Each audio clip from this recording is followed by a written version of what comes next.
People get warnings for eye-fucking others. ¿Qué piensas? Hell no. No ghetto ass no tacos viejos from my kid. Something muy bonita.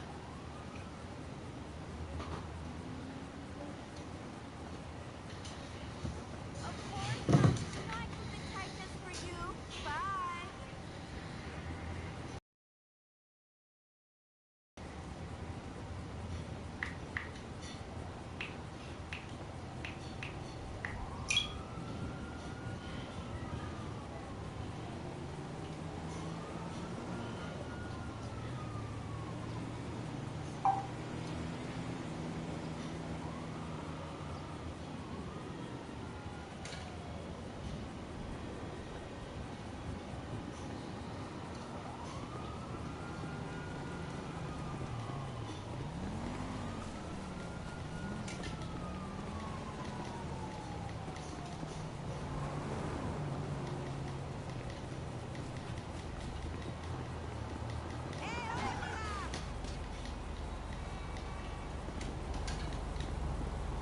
Dios mío, ¿qué es?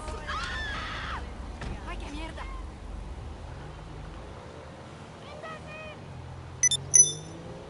¡Ah! ¡Tristeza!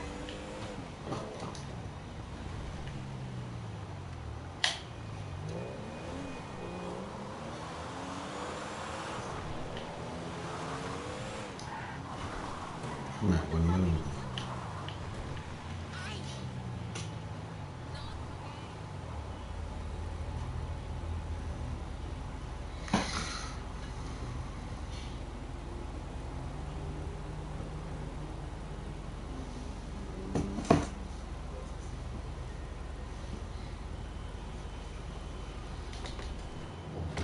What it is, what I do, shoulin4every's back here for you, coming in at GTA 5 online.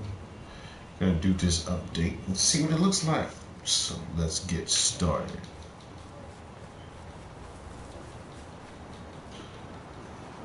Talk to Lester.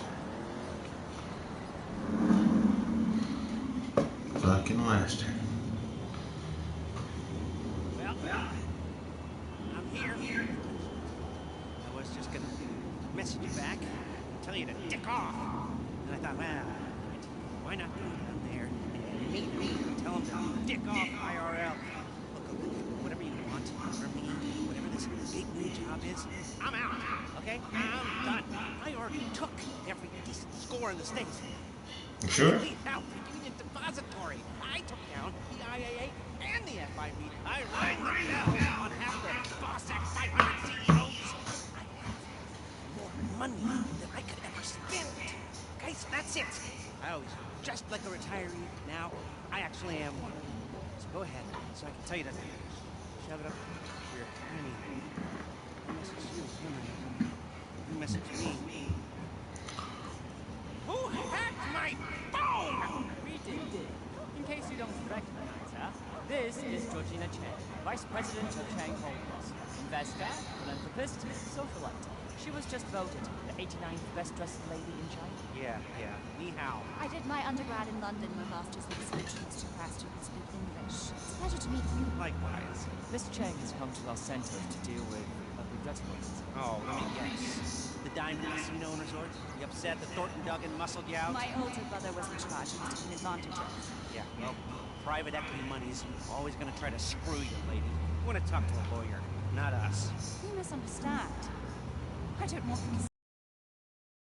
I want them to wish they never heard of it. How so? You're going to rob it. Do that. And why would we do that?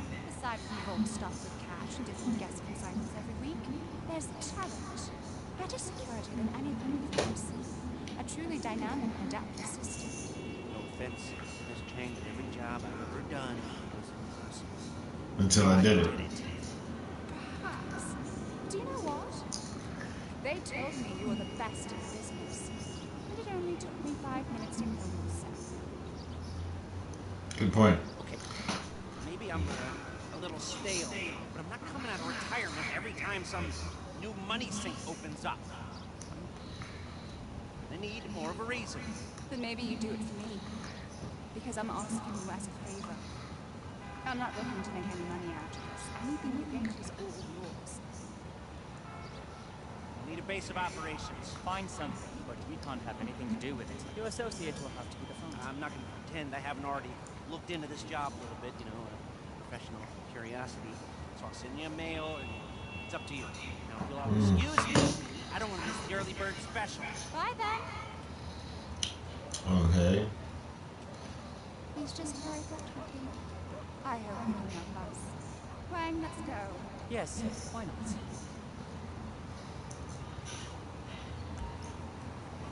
Y'all them goddamn skinny jeans, man.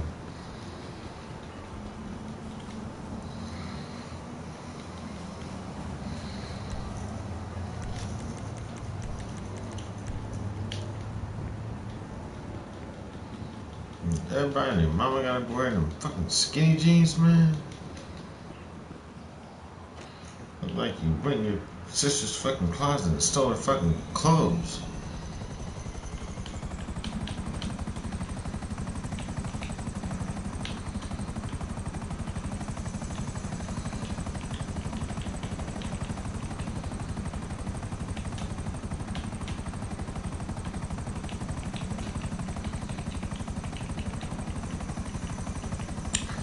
Lost key.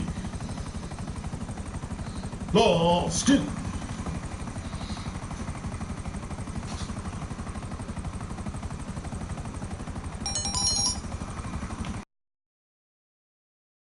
Found something as in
At the end of the day, nothing.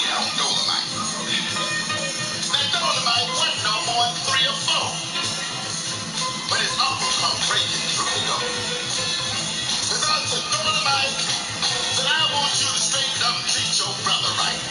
Because if you keep on with your dirtiness streak, I'm going to whoop your ass till your heart stop beating. Dolomite sitting in the middle of the floor. He said, I see your lips quiver.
What did you eat?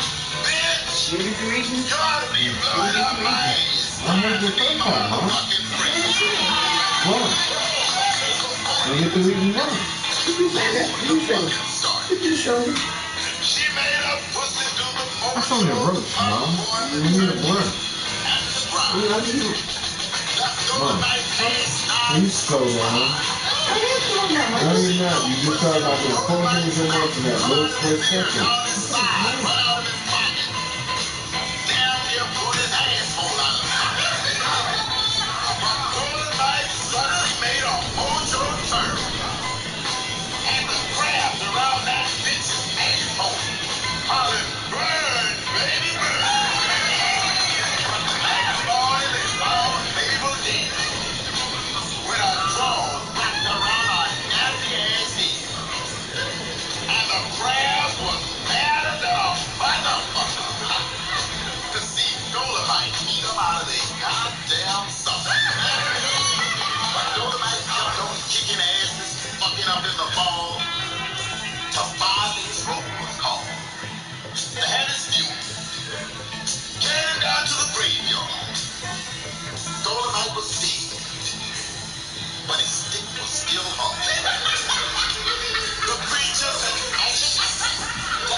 And I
guess I am officially out of retirement.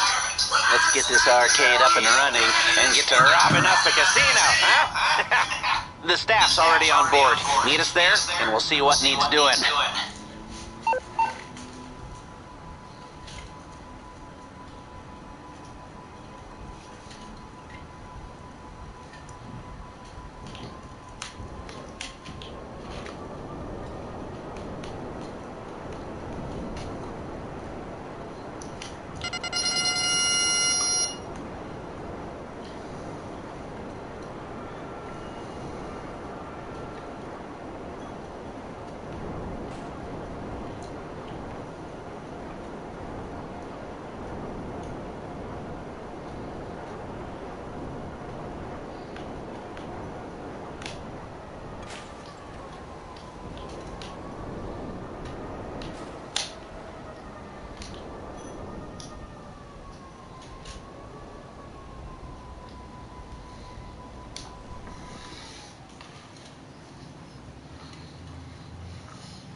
Put the bookend on the sort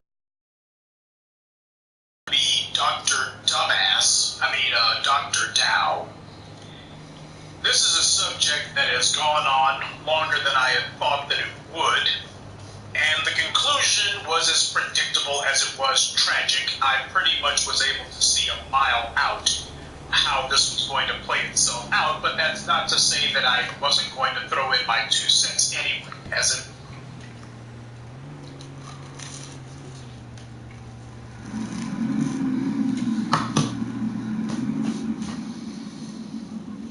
When my Uncle Les said that this job was in games, I was thinking more of an esports league, like packed out stadiums and global streaming rights. Millions of dollars, and they look like me, not a museum. Some of these games are older than I am. Okay, do you want the gig or not? There's a bunch of kids who chop their arms off, but the boss told me I had to give it to you. No, I do. I want it. Just tell me what to do. Do you know how to use a broom? Wendy! Hey, how's it doing? Actually, don't tell me. Jimmy, everyone has to start somewhere. No.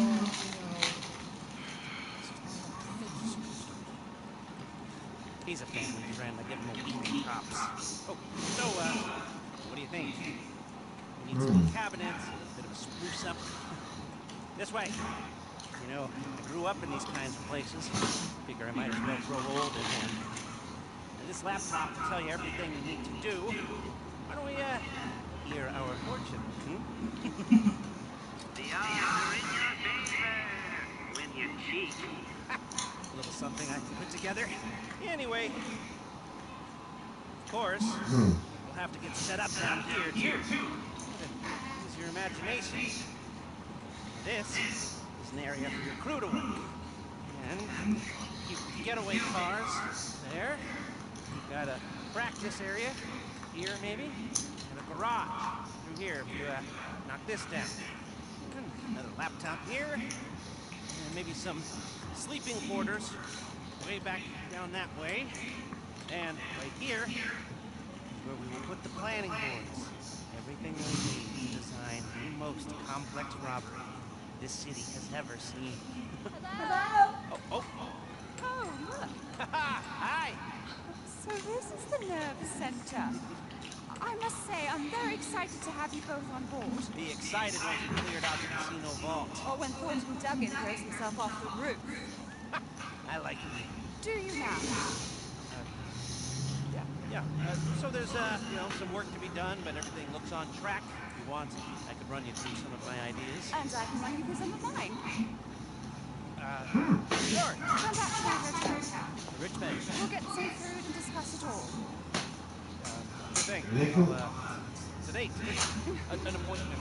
You're so funny, honey. Good work. This place will be perfect. Let's go. Okay, I'll come back once we've got everything set up. Call me, okay?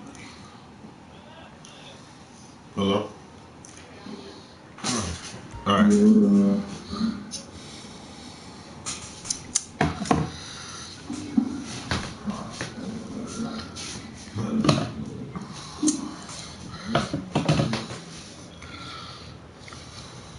events unfolded, I felt compelled to do so. Now, the thing to remember here is that this whole controversy, as I like to call it, this hoax, it is white culture that's responsible. This was not some runaway hysteria, not some freak occurrence. This was a highly coordinated effort carried out by all levels of the dominant society. It's the script that they're all operating from, the playbook that they're all using. And you know that's what it is by who this whole hoax started with, those white people who were on the plane. Not all of them, but you had the ones who basically kicked this whole thing off, overreacting to the fact that you had black men with badges doing their jobs and they automatically decided, we don't like this. I mean, hell, you had the white guy in the orange shirt who was just in front of where wannabe Dr. Dumbass was seated, and that white guy was just sitting there cool as ice. As far as he was concerned, hey, get this scumbag out of here. He wasn't sitting there going, oh my God. Well, that's probably because he had his back turned and didn't see what color the security men were. White people as a group have conditioned themselves for hundreds of years to go ahead and play out this little idea that anytime a black person is not on his hands and knees being subservient, that he's out of control, there's something wrong. If you so much as sneeze, what does that mean? I feel threatened. I feel threatened. And if they can't say that they feel threatened for themselves, and they say, well, that person that black man was talking to, when he said, do you have any mustard? I felt that he was going to swing at the guy next. I didn't know what he meant. They've conditioned themselves to go ahead and play out that lie. It doesn't matter if it's Emmett Till or what have you. This is white culture. If a black man is doing anything other than laughing for white people's amusement or standing in a corner being quiet, then white people automatically go to their default story, which is he's a mad brute out of control. White people are only too prepared to take any action that a black man does that is not subservient and cast it as being over-aggressive. The reason that they all talk the same way and act the same way is because this has been what they have told one another and what they have done for hundreds of years. It's how they justify amongst themselves. This is how they give themselves permission and rationalize attacking black people. Why? We were attacking this out-of-control Negro. They don't need to talk it over with one another directly. They don't need to form a huddle and plan it out right in front of you. They practice this little socio-ethnic script every freaking day. Whether they're talking about black athletes, black entertainers, black politicians, or the black person at their job or their school, or the black man on the street. White people have these pre-written scripts for what they're going to say about a black person depending on whatever particular circumstance. If he's subservient and keeps his head down, then he's okay. He's not good. He's not excellent, just okay. But if that black man has the nigger nerve to speak above a whisper, if he doesn't agree implicitly with everything that white people say and do, or worst of all, if he dares to give white people a cross word, then he's a threat, full stop. See, black men acting strong, black men acting boldly scares the hell out of white people. That's the reason why you always saw Barack Obama smiling and dancing for him. He understood, as you know that he would, that when dealing with white people, you as a black man, you have to make sure that they are constantly reassured, I'm not a threat, not a threat, not a threat, not a threat, not a threat. You have to keep that up all the time. And this incident is what happens when white people's anti-black phobia, their anti-black dysfunction spills over. Because it didn't just spill over in the aisles of that aircraft. It spilled into the newsrooms of the white media, and from there to cyberspace. And it's a part about cyberspace where we see the collusion, the out-and-out partnership. Welcome to I wrote it. No.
opportunists. Sending you a live location. Chase them down and get the stuff back.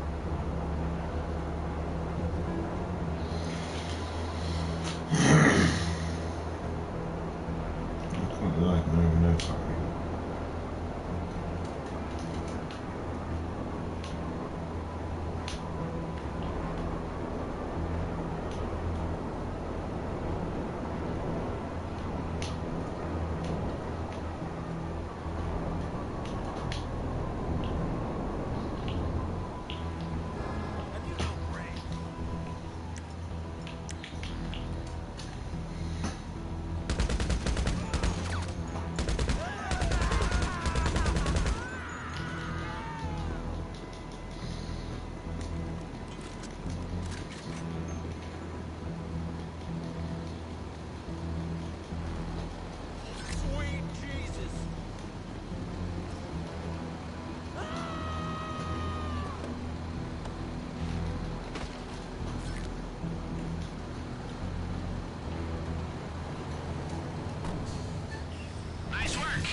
Maybe because it was our Georgina's seed money on the line.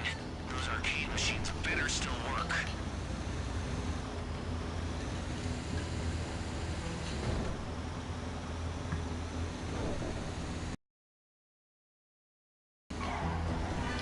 From the looks of it, those opportunists are coming back at you. Guess they must be gamers.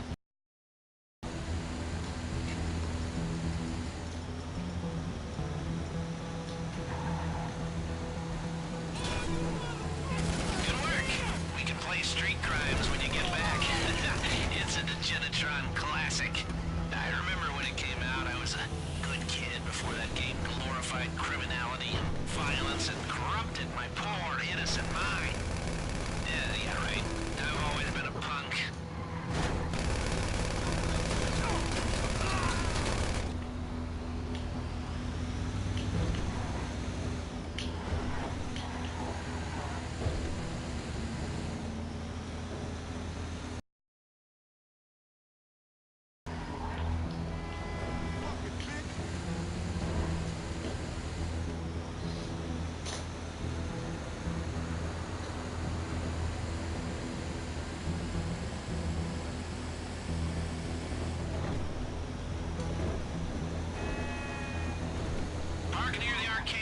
I'll get Jimmy to unload the equipment.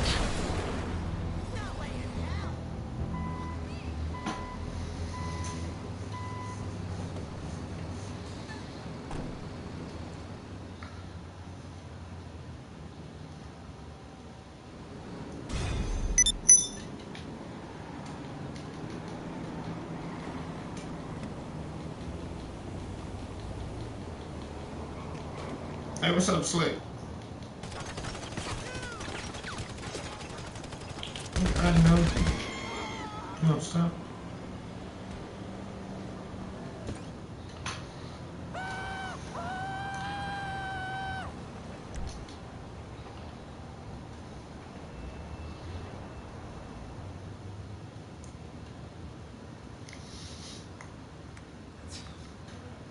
It's not working.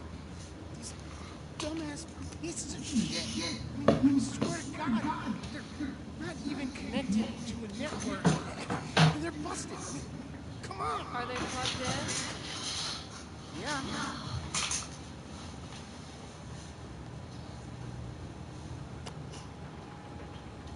Oh. Yeah. What was I supposed to know? Lester, you got a visitor! Coming! Oh. You mean the owner here, Wendy? So, we're getting there, aren't we? Once we get the rest of the cabinet set up, you know, I kill screen 6 of these babies. By the time I'm done, them all. The way that you see what we've done downstairs, we have been very busy. Hi! You remember Miss Chang? Call me Georgina. Wang? Yes, great. The place looks great. Good work. So, I'm terribly sorry, but we John gets escorted what? They can wait for us to your own. The same casino that I owned the floor on. Yeah. Now, since I guess her brother got killed, You're gonna stage robbery so that nobody remembers it. Scoping, prepping, and the scores. This time they're all going to be much more interrelated. See, what you scope sets up what you can prep. Sets up how you score. Depending on how hard you look, you might find one exit route, you might find a few, which gives you different options. You got the roof, you got the back door, and then you got the front door. There's only like 3 exits at the casino. Number 1, or my window of my penthouse. and sneaky. Number 3, the big So that's 4 like exits. on how we can pull off all of these. 7 residential, 1 commercial. That underground thing? No. 1 commercial, Now tell them what we told pure them about the job. where the club's at, and then I got the underground bomb shelter, and then I have the underground war shelter. Underground war shelter. Where it's like I can start World War VI and be able to fund all Now you're going to transition to the more guns runner.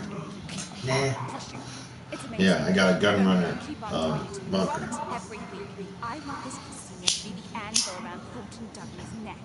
Yes, but let's start by just doing it once.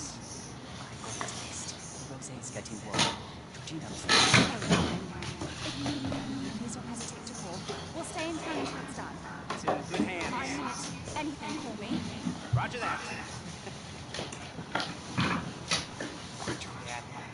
Idiot. Okay, well, take a look at the board. When you're ready. So how long? By himself? Yeah. You know, I usually do shit solo though, so I don't have to worry about it. But I know I probably need a crew.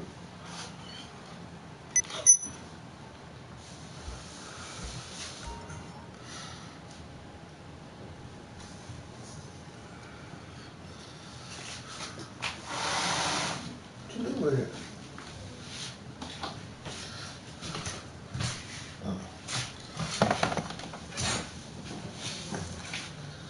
Alright.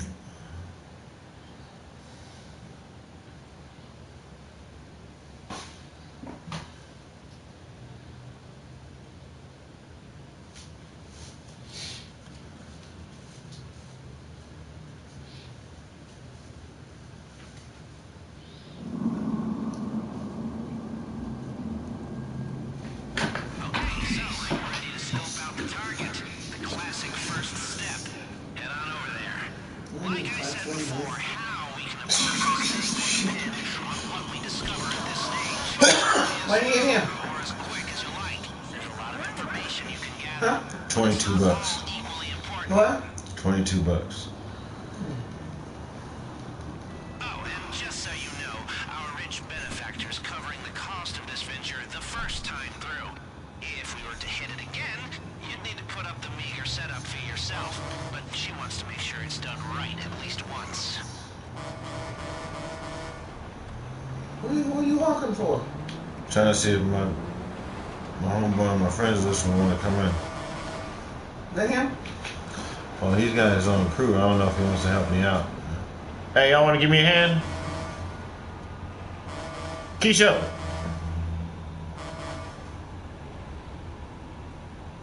I'm scoping out the casino. Hop in. You know when you do it so far. You know? Alright, watch out. I don't want to run you over.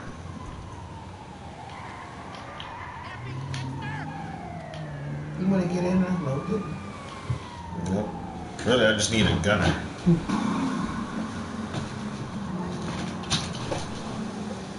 You want me to go get the butt, Mom?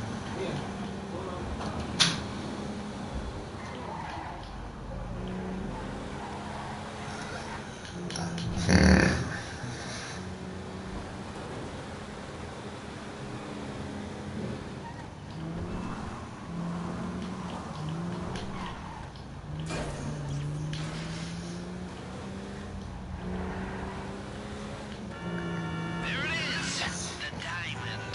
No more getting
Just take a fucking video.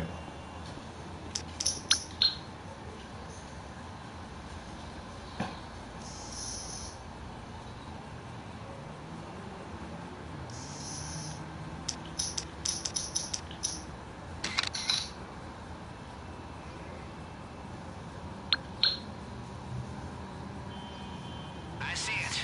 Okay, not too heavy on security. An obvious route in. Especially if we go in hard. Head inside and let's see what else catches the eye. Alright, let's go in.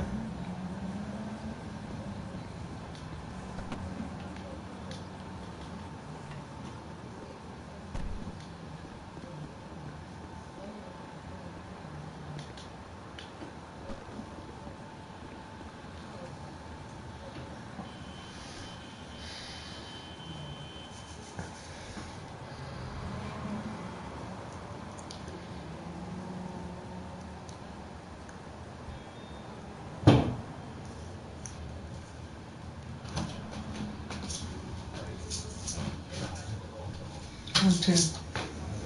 110. Right. I need a few key things here. Gonna try to get a picture of the car. A security camera would be nice, and give me a pic of a keypad. Stop by and have a try at the...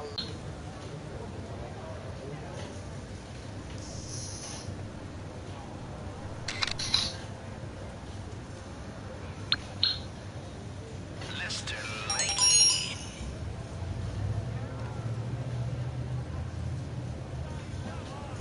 Ready for some real excitement? Bet on the ponies at the Inside Track, the premier horse racing lounge at the Diamond Casino and Resort.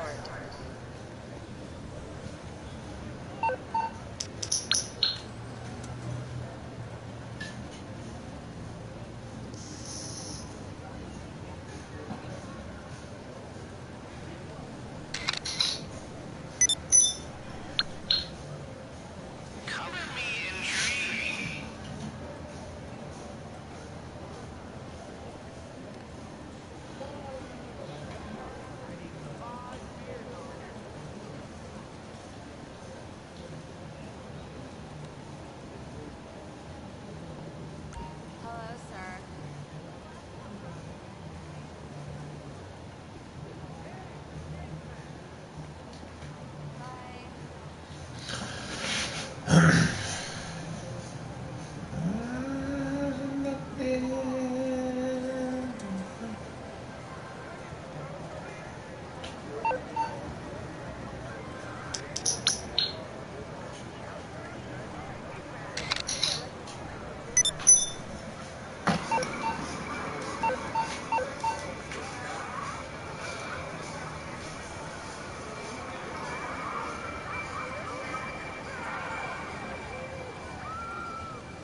There should be more to see if you keep looking. Up to you.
I've got bad news. Don Percival's little minions have just made off with your stock of guns. They're currently loading it onto a Valkyrie. Get to them before they leave the state.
Jesus.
Always gotta steal somebody's shit, huh?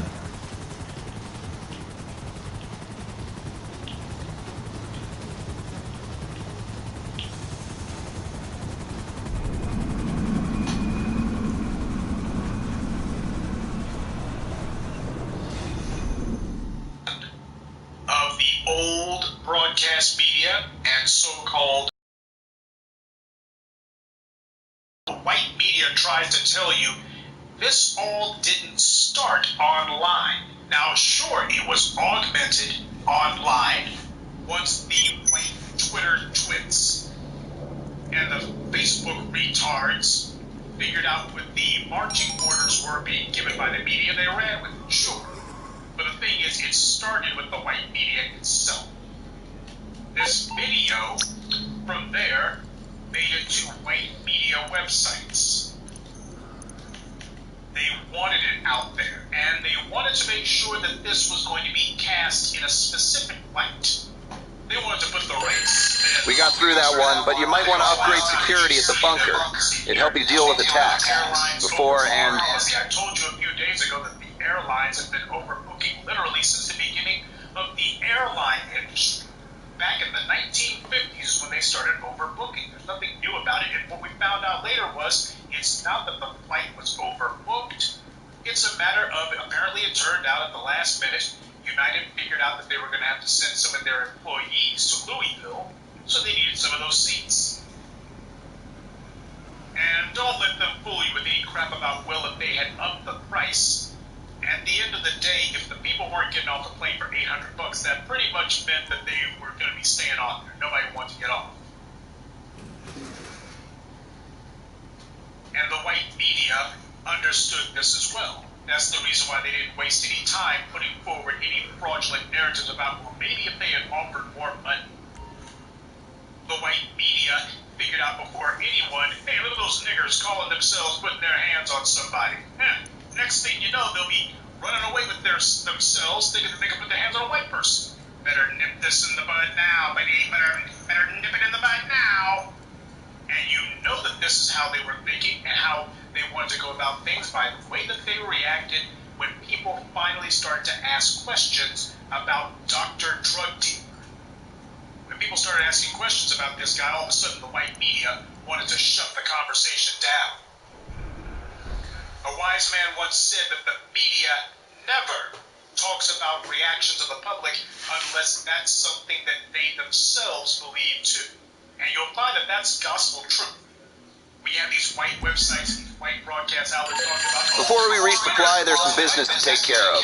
A little stateside op financed by a Far Eastern nuclear power. Yeah, that one. Look after them, I'll look after you. He's never going to say, we don't like it. So what they have to do is they have to try to find some pansies whose opinion mirrors theirs, and then they report that. That's how they get to sit there and say, oh, well, we're not saying it. These white people on Twitter are saying it. And what about the people who are saying that the dumbass got what he deserved? They're mean-spirited. Twitter says that too. It's all one-sided. Now, given the mountain of videos showing Asian airline passengers acting like barbarians, you would think that it'd be a no-brainer that we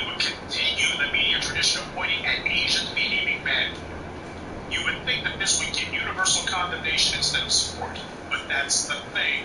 In all those videos of Asians behaving badly, not once do you have black people trying to control them. You better understand that's what this was all about. It was an exercise in punishing black men who were exercising their authority. Black people need to understand that to the white media, attacking us is an all-consuming obsession, not merely a pastime, not just a way to pass a lazy Sunday. This is a 24/7, 365 war that the white media is engaged in. When they cover an event, they look around to see if there's a black person who they can make look bad. Remember that biker shootout that took place in Waco? It came so soon after the media blatantly exposed itself, smearing anti-police demonstrators and calling only black people thugs, so everybody waited to see, now we have a case of white people shooting at each other, killing people, dozens and dozens of white Latino thugs. You're gonna call them thugs too, right? No. Whose mugshot did they put out there, by the way, when they finally started showing faces of the guys who have been arrested, who are gonna go on trial? Whose faces they put out there? The white media showed the one lone mulatto biker. And when people pointed out this blatant media discrimination, they didn't apologize. They didn't try to explain it. That's the white media letting you know. That's them letting you know. We are unapologetically the propaganda arm of the neo-Nazi culture of America. They are the Ministry of Propaganda for the Fourth Reich. They were making that clear. They put that one mulatto biker's face and his name out there first, and they made sure to mention him more than anyone else. In fact, they didn't really mention anybody else. If you didn't know better, you swear that he was the one who single-handedly was engaged in a shootout with hundreds of other bikers. This was the white media making it clear that when black people exposed them, they will unabashedly try to retaliate, because that's what this was about. This was about, okay, you caught us red-handed, you called us out, you're making us look bad, so we're going to show you that we don't give a damn. You want to fight you niggers? We'll fight you in the press. And we saw the same thing happen here when they got exposed. They didn't apologize for their coverage. They didn't say, well, you know, we were dead wrong about this guy. They didn't walk back any of it. They dug in their heels. So that's the white media's part in all this. We'll touch on more of that later, but I want to go ahead and move on to new media. Now, the white media works hand in hand with certain new media outlets. I think it's an accident that these big websites like YouTube and Facebook and such are able to have these collusive arrangements. Big networks. They work with the networks, the law enforcement, the advertisers. They got these people on speed dial. You think it's an accident that whenever Facebook wants to have these interviews with people, they're able to actually get them? Same thing with YouTube when they were doing their own allegedly independent initiative. How in the world are you thinking that YouTube could set up town halls? They could set up these live stream President Obama. How do you think they were doing that? When you talk about new media, you're pretty much talking about just a different group of the same gang who runs old media. We're the only ones who are original in it. We're the only ones who are different. So when this story was picked up by the old media, they went ahead and put the slant on it. They set the frame for how they wanted this thing to be carried. And then their cronies over on social media took the ball and ran with it. The problem here, though, is bigger than just that. This is the flip side of new media. Because the story wouldn't have gone anywhere if you hadn't had a lot of people gullible enough to believe what they were being told, never scratched the surface. Yes, new media does provide a platform for the responsible voices of black media, but it also is prey to a preponderance of stupid people who, sadly, are the vast majority of internet users. Many of them are ignorant or just plain unthinking, which is a distinction without a difference. You have people who see something, they're told, oh, look, the guy, his mouth is bleeding blood,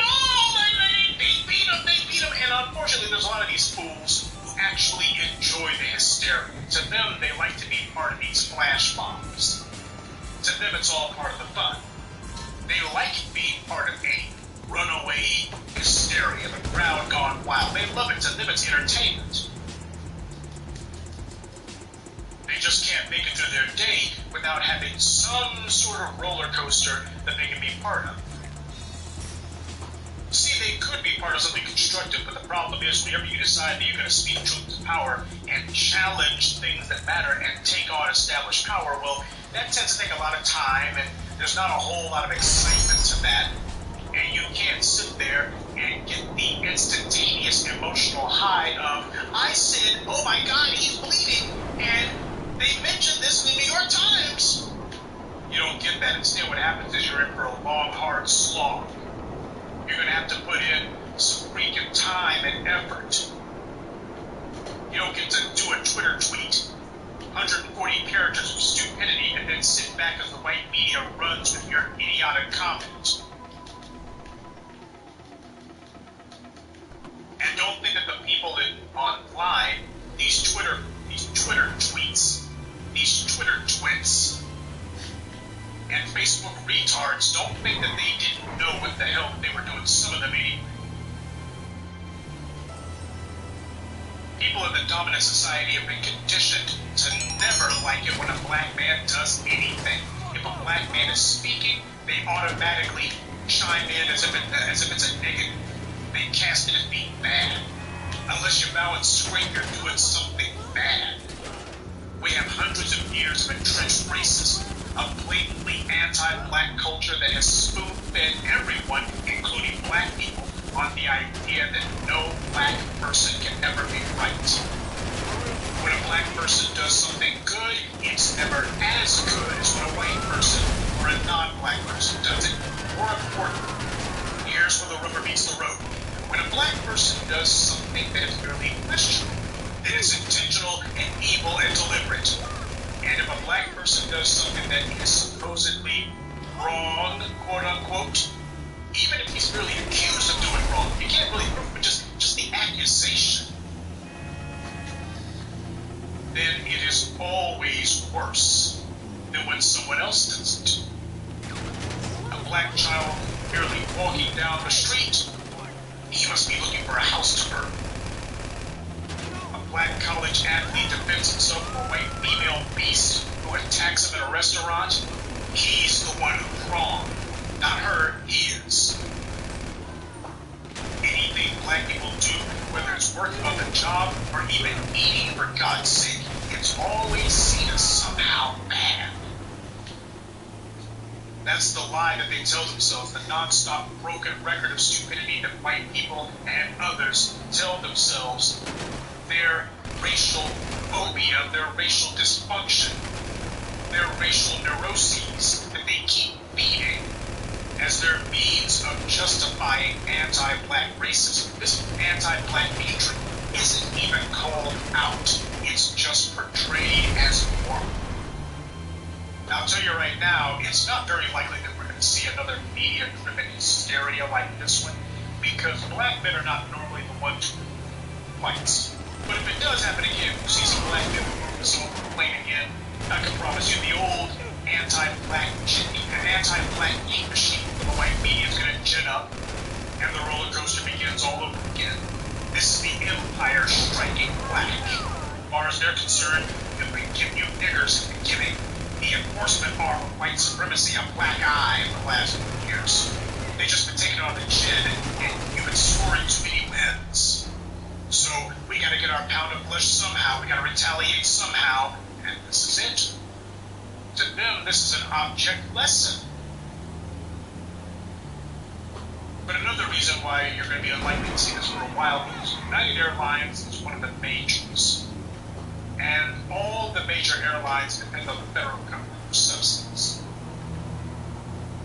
Now, we can only hope that the people are smart enough to make good people like the CEO of United. Let's hope that he is basically doing what he has to do in order to try to quell this media hysteria so he can get things to calm down so that they can get back to business. Let's hope that they're not actually stupid enough to follow through on some of this garbage they've been saying about we're not going to be yanking people off big flights. You actually let retarded teenagers on Twitter decide security policy for the airlines? This is a freaking world gone mad if you do. The white media is sitting back chuckling right now because to a lot of these good white folks who run the white media, the propaganda arm of white supremacy, this is just an example of them flexing their muscles. Because for the last few years, black men have been chopping the white media's balls off and beating them to them. And they've been feeling impotent because, sure, they'll win a battle, but they lose. Sure, they'll be going ahead and covering for the police, but you have DAs and state attorneys getting voted out of office. You have people not giving a damn whenever cops are killed in Dallas and Baton Rouge. The white media looking at this and going, man, we used to be able to tell people what to think. We're losing our touch, And then this comes along and now they feel like, we got our mojo back. Let me tell you something.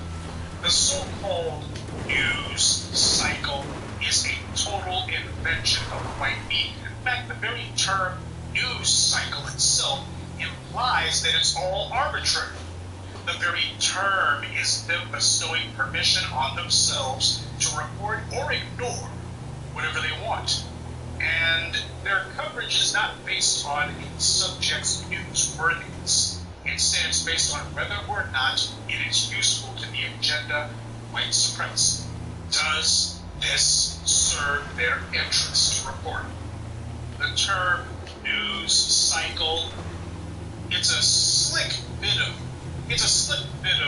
weasel wording that's meant to program the public to accept that the media alone gets to dictate what should be reported on and, more importantly, how long it should be reported on. Well, it's part of the news cycle. News cycle implies that there's a set duration that a story is supposed to be reported on. But of course, they never tell you how long that is. That way, if they just keep on harping on something, well, that's because the story's got legs, according to whom. It legitimates media bias, which is the whole reason that they use that term. A story stays in the news as long or as briefly as they want. If it's useful to their agenda, they run it over and over again in an endless loop. And if the truth manages to make it into the news cycle somehow, if their little apple cart gets overturned, well, they just drop the story and move on. Remember what happened when they were trying to put a halo and wings on Dr. Drug Dealer? Then his past came out and all of a sudden they're sitting here going, let's move right along. Oh, wait a minute, I thought that we were lionizing this guy because he's a doctor. We have to let this guy stay on the flight because he's a doctor. You're telling us that he's so concerned about his patients. Turns out that he's really concerned about his patients, especially the male ones, especially if he's got them poked over with their pants down. He's very concerned then. See, the white media decides what stories have legs and which one is already covered. That's old news now. That's not part of the news cycle anymore. This is how controversies become ongoing sagas, and it's also how real news gets ignored altogether. Don't let them sit there trying to tell you that, well, that it's the news cycle, like your job, you do a certain number of hours and then you're done. Well, same thing here in the media. We cover something for a set amount of time and then we move on. Yeah, unless you don't want to, of course.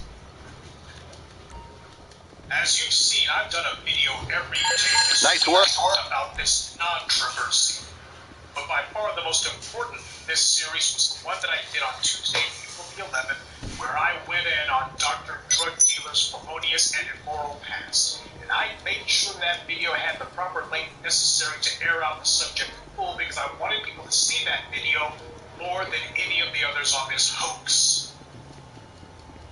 But I gotta tell you, it's disappointing to see that that video is the one that got the least views. Now, perhaps it's due to the duration of the video.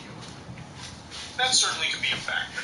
I noticed that the other two videos that got more views are significantly shorter, but that doesn't quite pass the spell test for me because most of my videos, which are over 45 minutes in length, get far more views than this one did. So I have to wonder, why is this one getting such a low view count? What makes this one different?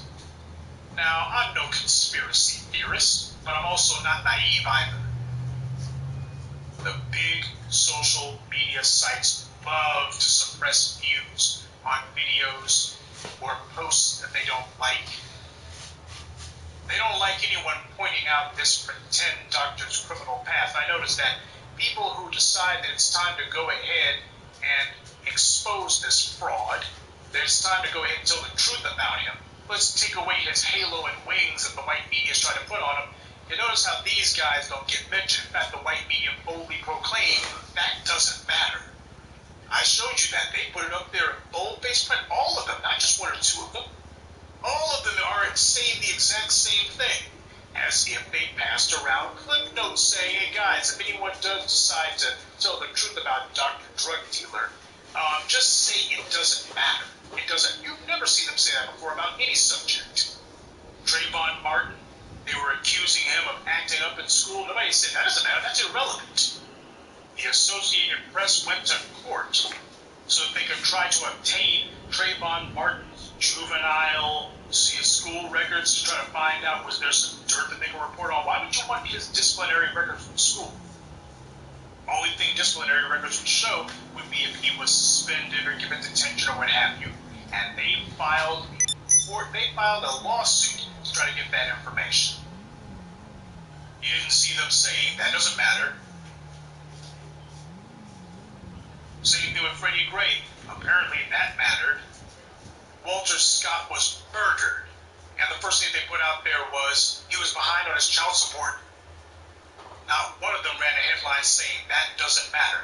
This guy, a drug-dealing, male prostitute patronizing punk, who starts a violent confrontation with some law enforcement officials who are doing their job, and all of a sudden, his past doesn't matter, his past doesn't matter. If the guy's high on drugs, that matters. If the guy is trying to get back to Louisville so that he can go see more male prostitutes, that matters. Because that would go a long way toward explaining his behavior. But the facts were getting in the way of the white media's lie, so they had to be suppressed. And I wouldn't be surprised if that's what happened here. By the way, there's new video of Dr. Drug Dealer, Dr. Dow, the drug-peddling sodomite, talking on his phone, and he's telling one of his cohorts, perhaps his next male client, that he plans to gin up a lawsuit against the airline if they try to remove him. He's sitting here saying, I'm going to sue these guys, I'm going to sue these guys. Come on, folks, at some point some people be going, you think this guy planned this out?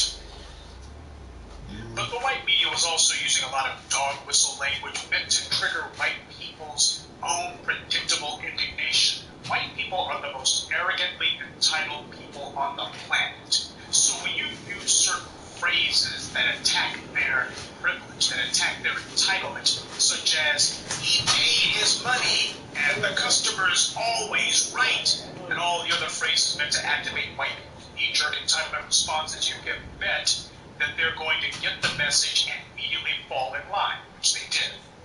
The white media knew exactly what they were doing. I certainly recognized it, and the result was as disgusting as it was predicted. White people realized white media was prompting them to act a particular way like babies, which they did.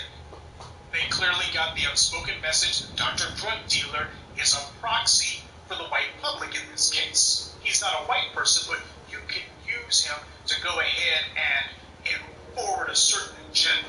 To say some stuff that ordinarily would be too bizarre for you to say you can get away with it now, or setting the stage for you. Just say it's part of the conversation. So understand that. What occurred here was a prime example of white groupthink. From there, it went on to the white media and the overt racists who run that super. Absolutely no effort was made to contextualize any of this. I had to wind up doing that for you. The day the white media put out the story, United stock went up. That's what happened the day that this story broke. United stock actually went up. But the next day, the stock went down. But then again, how could it not? The whole of the white media hammering the line that United is the worst of the domestic carriers. Only United overbooks. They talked about it as if United's the only airline that does that.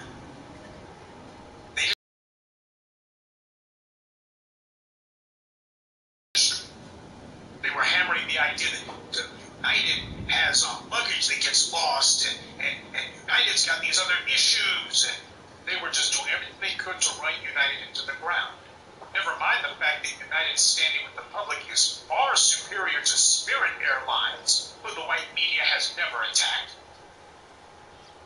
So that, no feeding frenzy about Spirit Airlines because Spirit Airlines attacked a sanctioned target. But hey, since when has the white media ever let reality get in the way of a good lie? Now, I pretty much knew that the damage was already done when I saw how much the stock of United Airlines had fallen. And even though United stock has now slowly begun to recover, the damage is already done. Shareholder value was destroyed through a white media pursuing their race war agenda. United CEO now says that he's no longer going to have the police remove people from flights. But that's nice to know. You just gave the green light to every kook, wacko, entitled jerk, and professional troublemaker to fly the friendly skies because you now announced that United Airlines is going to be a mid-air insane asylum. And they ain't doing jack about it. Anything goes. So much for passenger safety. The very white people who are bitching about United today, these are going to be the same jackasses complaining about passenger safety tomorrow when the airlines fail to remove a belligerent passenger because these morons have proven that they prefer the company of the uncivil, the obnoxious, and the downright deranged. Don't expect any passenger civility or discipline on United Airlines now. That's out the window. And the problem is with white people. They gripe and complain no matter what you do. And if you give them what they want, that only makes things worse. They start bitching even more. The people lying to promote this PR attack have their own reasons. The Asians are displaying selective outrage, and the whites are displaying phony outrage. You want to attack the airlines as taking passengers for granted? Fine. You want to say that, well, they should have upped the amount of money that they offer to people to be bumped? There is an argument for that. It was the airline's own lobbyists who decided that they were going to try to cap compensation at $1,300. And I think it's safe to say that the airline desk managers, the people in the airports who actually have to make the announcement that such and such flight is overbooked and who's willing to be bumped, you know that they're told you better not immediately go to 1,300. Try to stay as far below 1,000 as you can. You know, it's like any other business. We're going to be sitting here offering the customers money, offer them as little as possible. In fact, we don't want you to go anywhere near 1,300. Just say 800 is the limit, and anybody who doesn't take 800, that's it. We're cutting it off. Sure, there's some self-inflicted wounds here.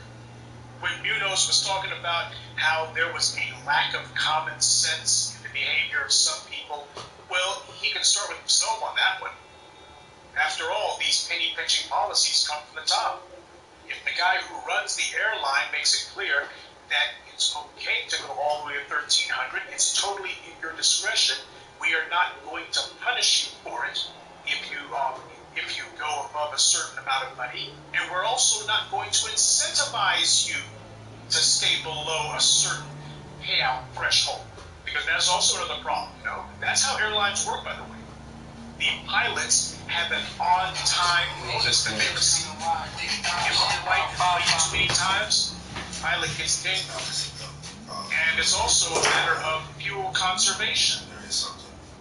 If a pilot decides that he's going to push the engines all the way because he's late, to make up for time, well, that burns through extra fuel, costs the airlines money. So the pilots they do get extra compensation based on being able to be on time and to conserve fuel.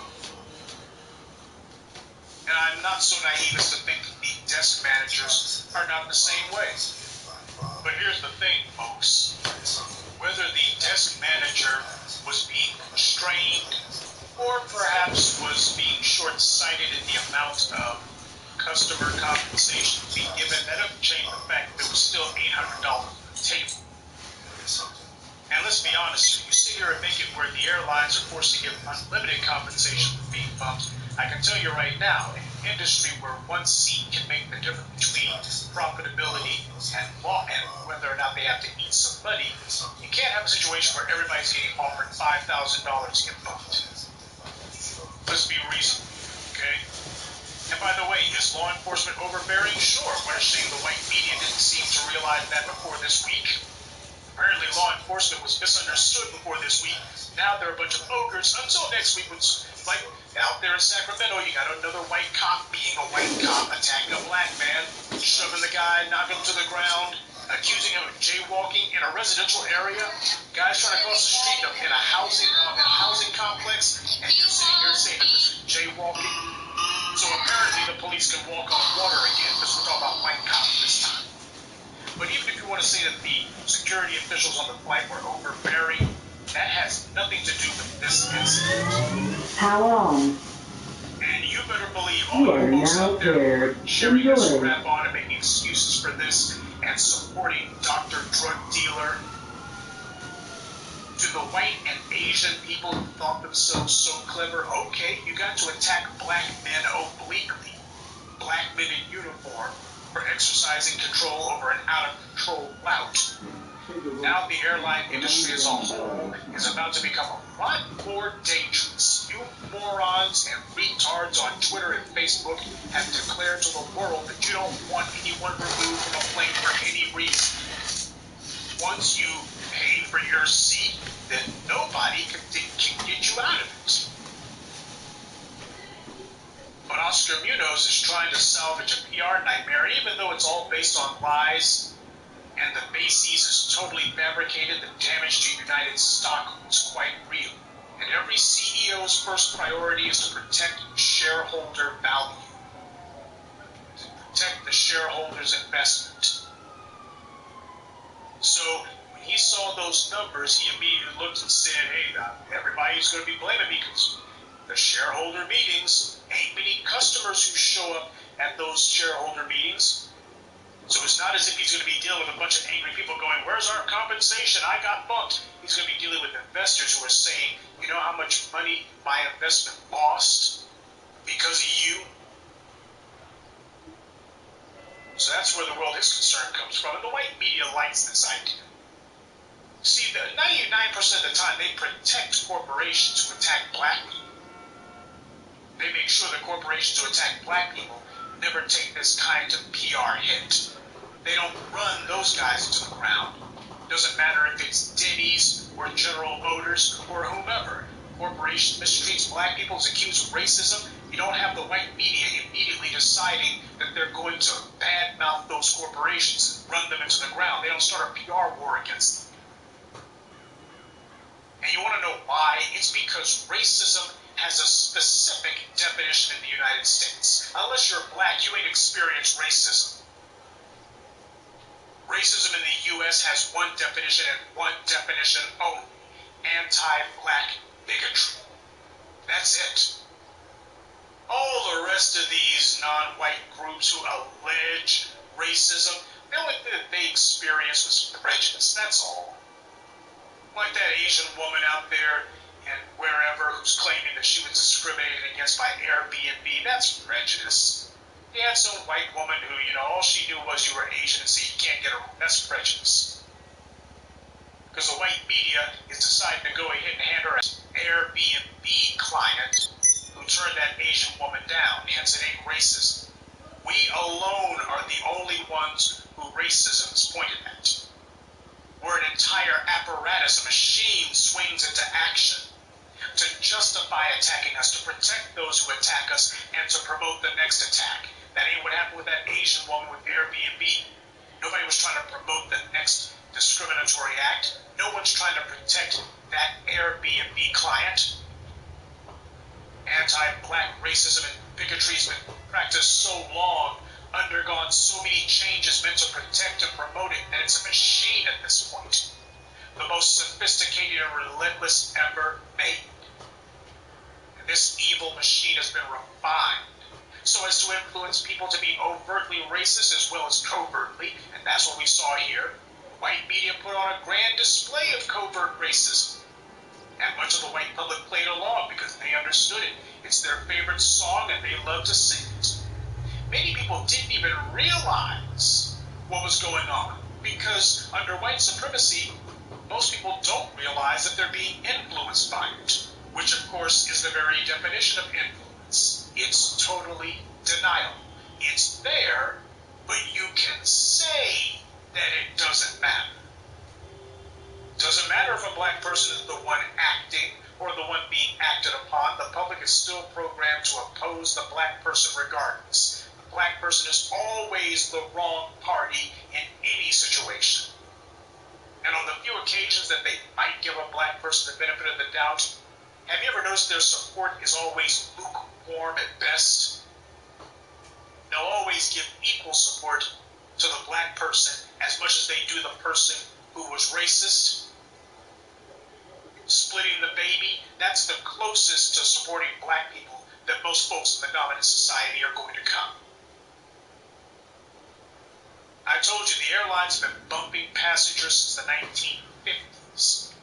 The white people who work in the media certainly know this. They fly on the airlines all the time. They brag about their frequent flyer miles.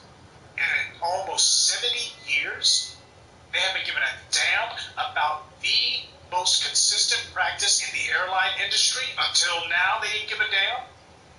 Have you heard of any white media people who claim that they got bumped on a flight once? Me neither. Explains a lot now, don't it? See, the very fact that black men were involved in this made it where this story would be treated as an exception and not the rule. White police and security remove people all the time and no one says boo. And don't go kidding yourself that this is about United Airlines or about the fact that Dr. Drug Dealer got a cut lip. When Peter Lyang murdered a black man, you saw nationwide protests against the murder victim. Asians have made it a habit to try to assert themselves, but only where black people are involved. And Asian men in particular seem to be particularly bold whenever they're in their own beauty salons dealing with a black woman. They know they can't be white, but they think at the very least they can enhance their social position on our backs. The white media set the frame for this entire freaking hoax. The racists who run the white media had a visceral reaction when they saw those black men.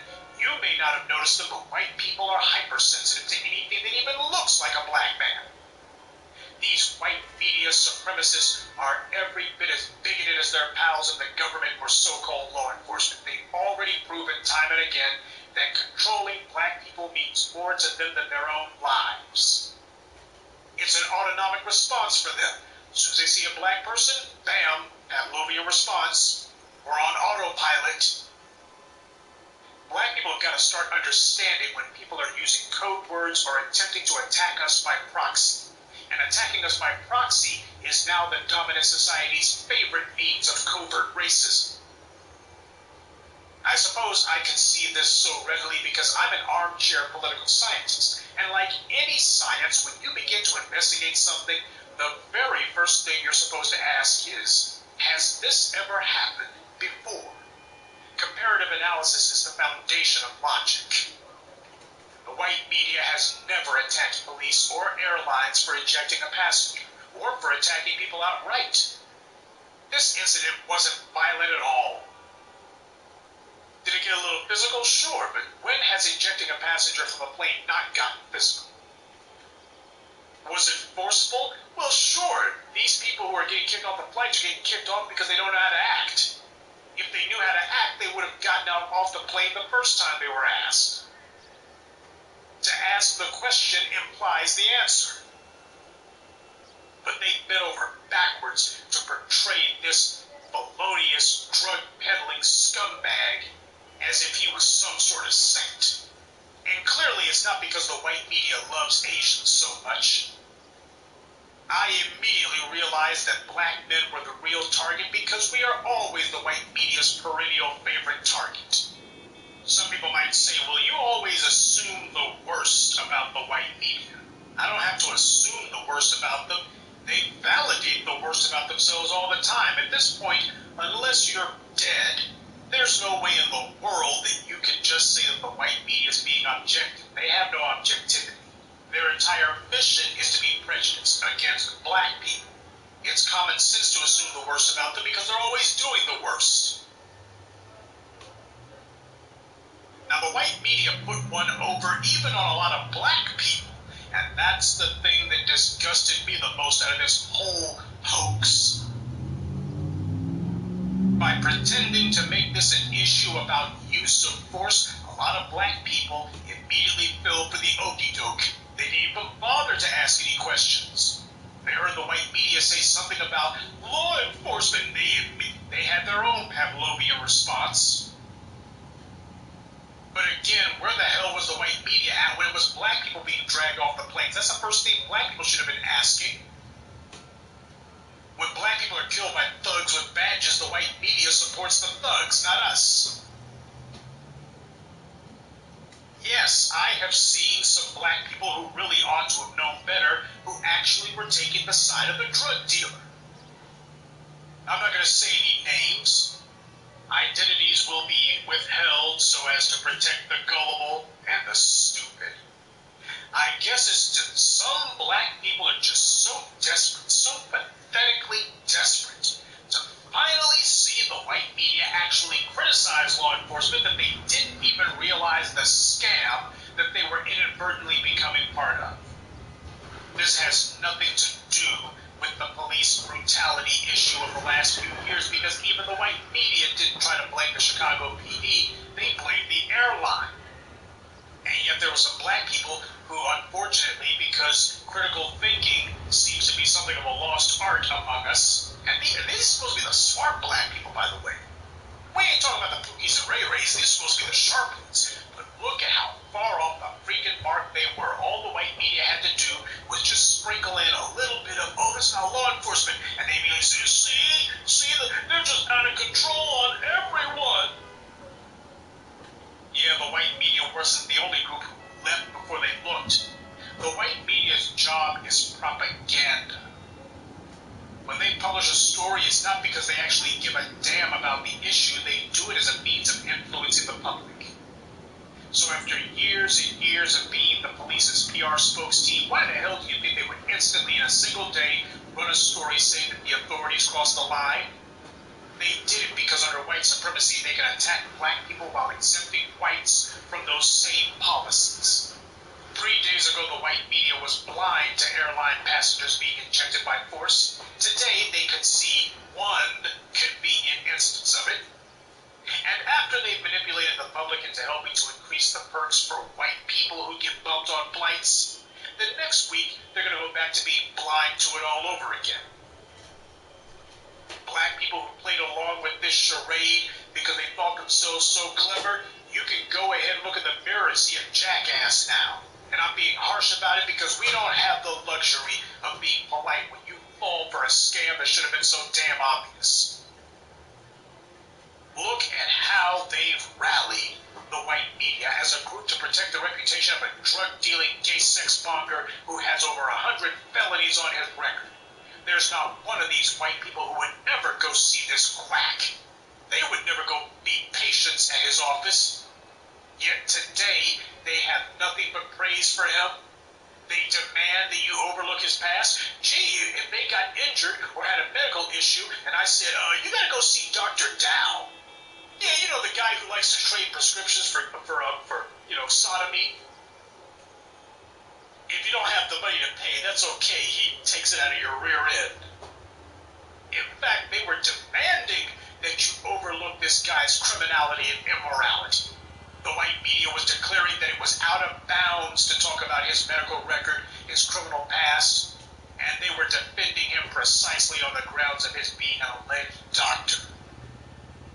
The white media bastards saw a 12-year-old get murdered and watched the police use taxpayer dollars to smear the victim in the press, and the white media didn't object, not even once.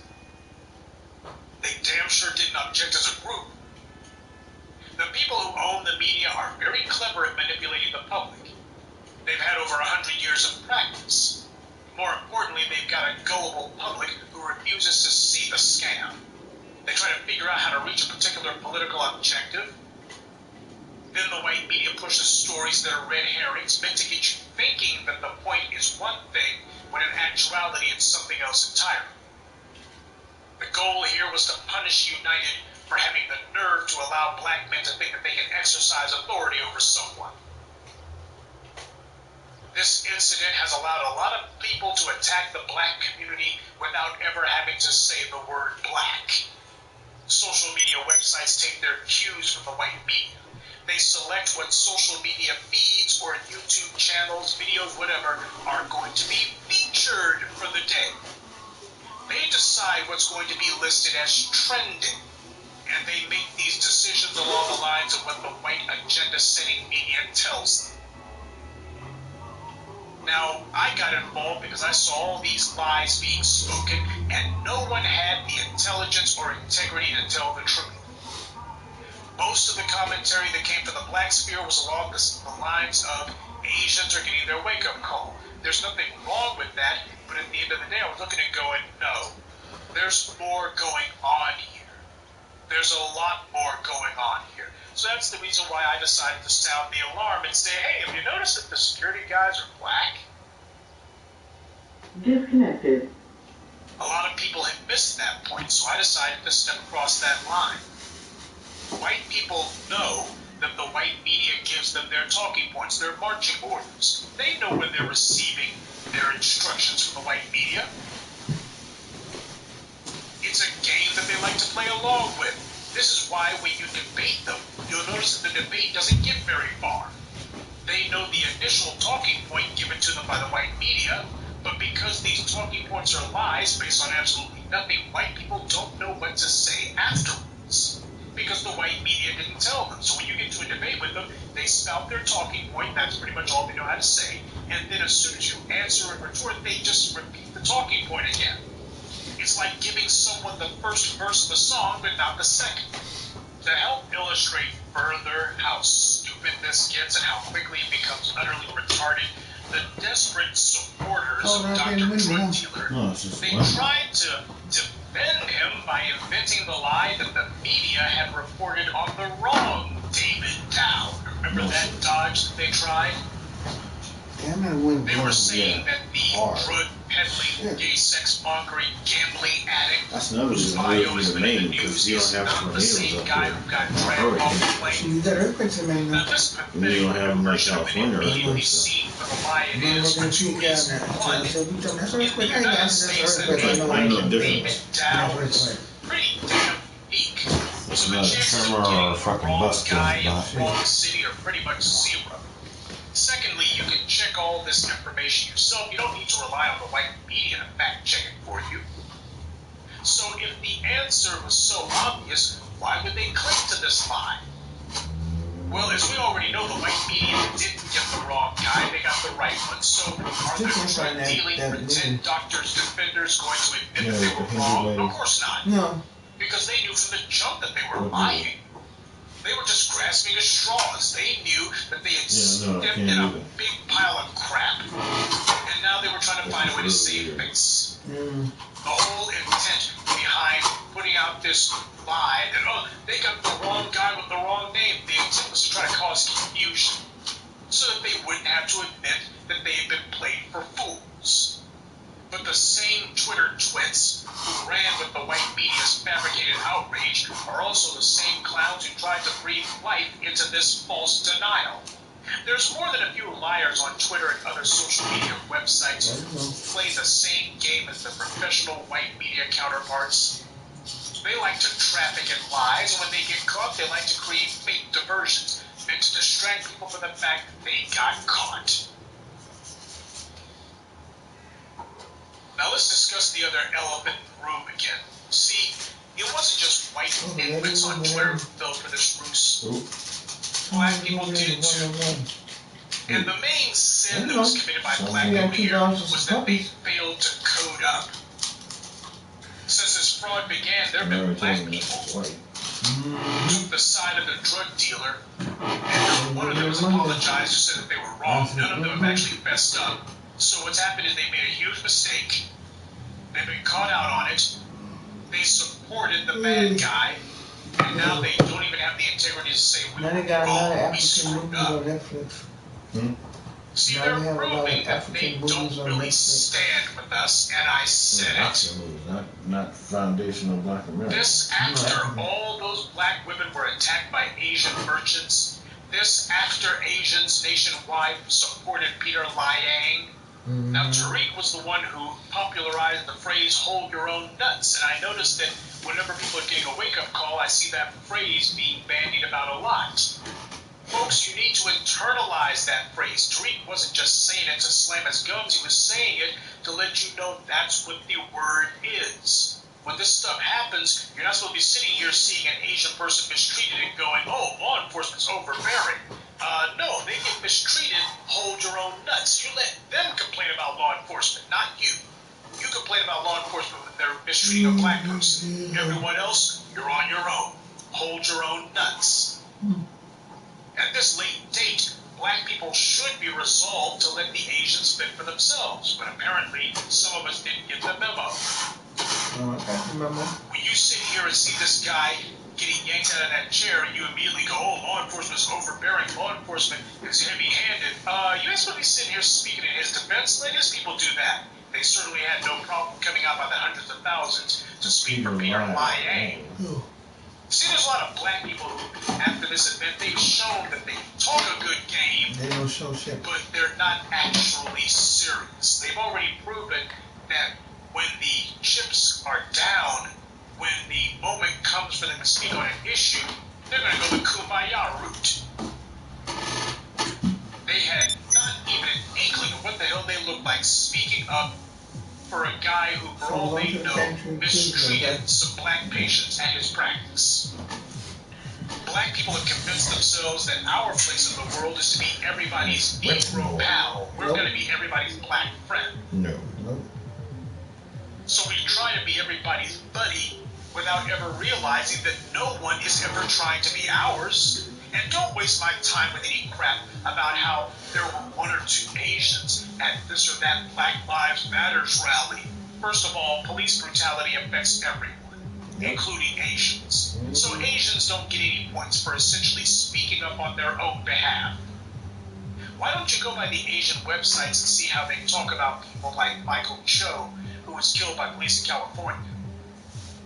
See, they're always trying to piggyback on our movements because they've been doing it ever since the Civil War, but they only piggyback to the extent that they can get something out of it. They're not doing it to help us.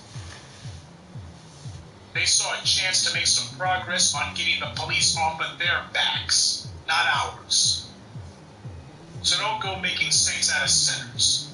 And there's another reason why I don't want to hear about any Asians who allegedly are friends of ours, because for every one Asian who actually bothers to show up at our protest, I will show you 100,000 who showed up to support Peter Liang, and that's no exaggeration.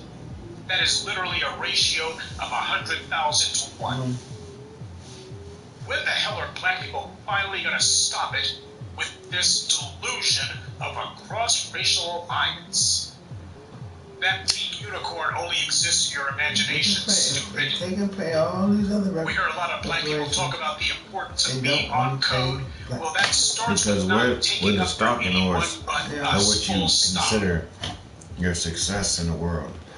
We only support other groups to the exact extent that they support us, which in our case means we don't have to bother supporting them at all. Yep. They get their butts in a crack. That's they are on their own. You want to go?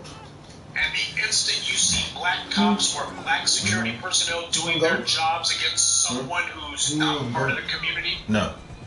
While I'm not going to sit here and say that you should automatically act as their cheerleader, though it's perfectly fine if you do, what I will say is you damn sure don't take sides against them.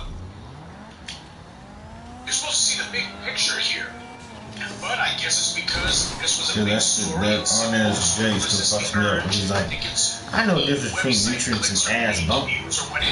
And that smells like I ass. guess some folks were just so damned eager to get out in front of this. They wanted to be the first to be first.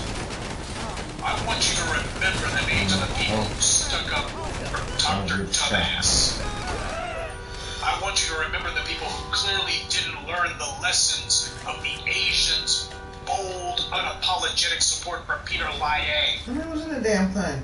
3. And I want you to seriously reconsider whether you ever want to waste your time listening to people like that ever again.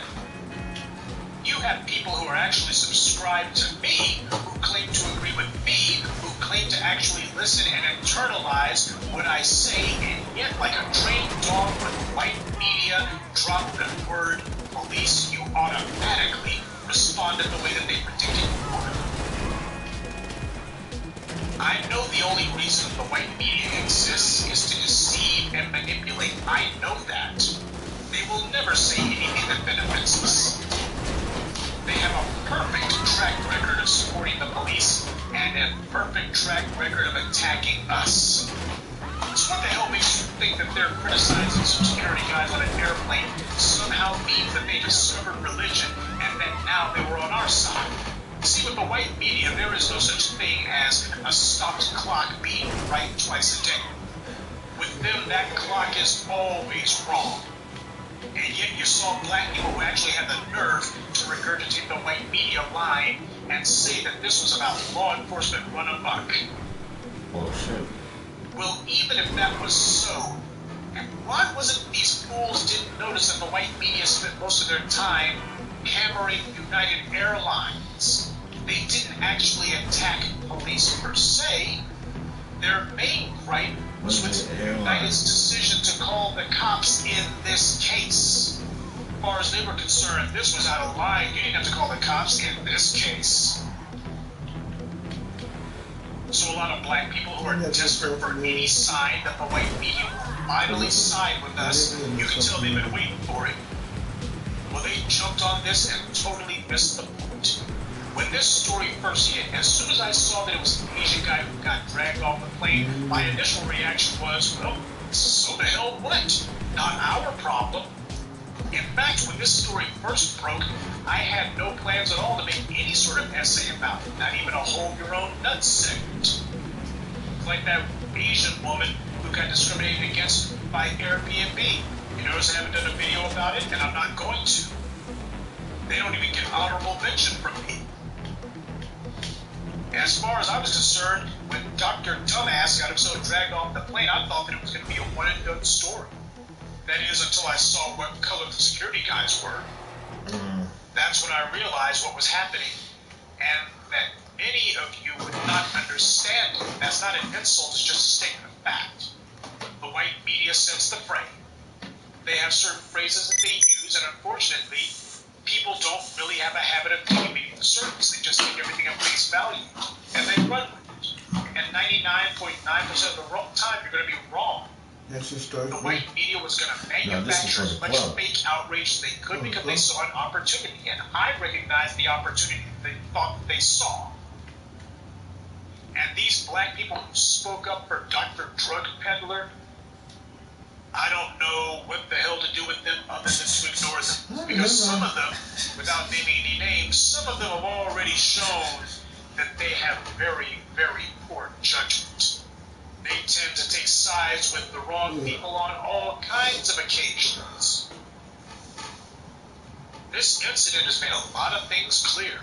We've learned who actually believes that as black people we're all we've got, and who it is who's still holding out a candle for that mythical cross-racial alliance. Piss water. A lot of black people who you've seen claim to take the hard line. That's what I said when I first tasted it. I was like, this black people having to stand tastes like piss. strong alone. They just proved that they never believed a word of it. Hey, guys, drink this. We are in for the fight of our lives. A fight that right now we are losing. We don't have the luxury of making the same old mistakes and thinking that we're going to survive to learn from it. We have zero margin for error here. Man. We can't afford to keep on supporting people who attack us. We can't afford to let the white media bait us into buying whatever line of crap they push to us. I don't believe the white media, ever. I look into things for myself, and you need to as well. Remember when I told you about how the TV network television writers, they always like to use an underlying psychology, not merely to the structure of the cast of their shows, but the stories that they tell, the themes that they quote-unquote explore on their TV shows. Announcing. If you haven't heard that story, you know, you can check it out I in mean, the it would be archives. just like, they might do it just like they did Iron Man. Like, they'll go from Robert Townsend to where he talks about the fact that television casts for these dramas are structured like a family. That's the underlying psychology that they play upon. And talking about how this is pushing people's buttons in ways that they're not aware of. I thought she fell. Sure, you have the story playing itself out in front of you. They've got prurient themes. They've got violent themes. They have childish themes. Themes about dating another Turn the chair around before you sit down. But there's an underlying psychology to their stories as well, and most people miss it. Well, I understand that the same people who work for these television dramas are also the same people in many cases who work in the newsrooms. They're cut from the same cloth. Did you know that a lot of the people, like Lawrence O'Donnell, and like T. Myers and others who worked in Democratic and Republican administrations, they actually served as writers on NBC's The West Wing? Did you know that? There's a lot of cross-pollination between the so-called drama departments at these networks and their news divisions. So when I see the news reporting a story, the first thing I do is I'm asking, okay, I know what you're saying this story's about, but what is it really about? Because I know you're...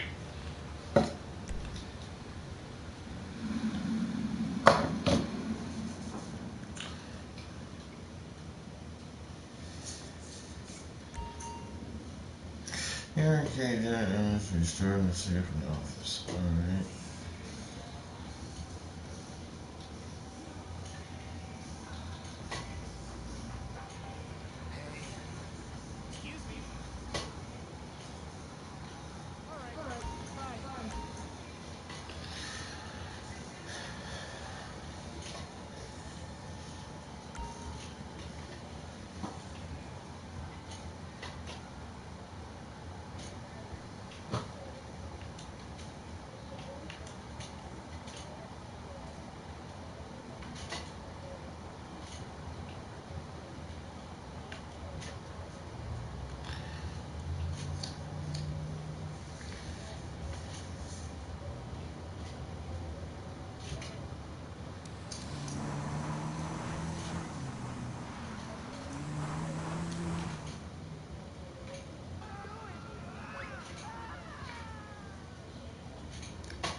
Where the fuck is my radio at? Because I'm changing this shit.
I know you're sitting here talking about the police, but what is it that you're really trying to say?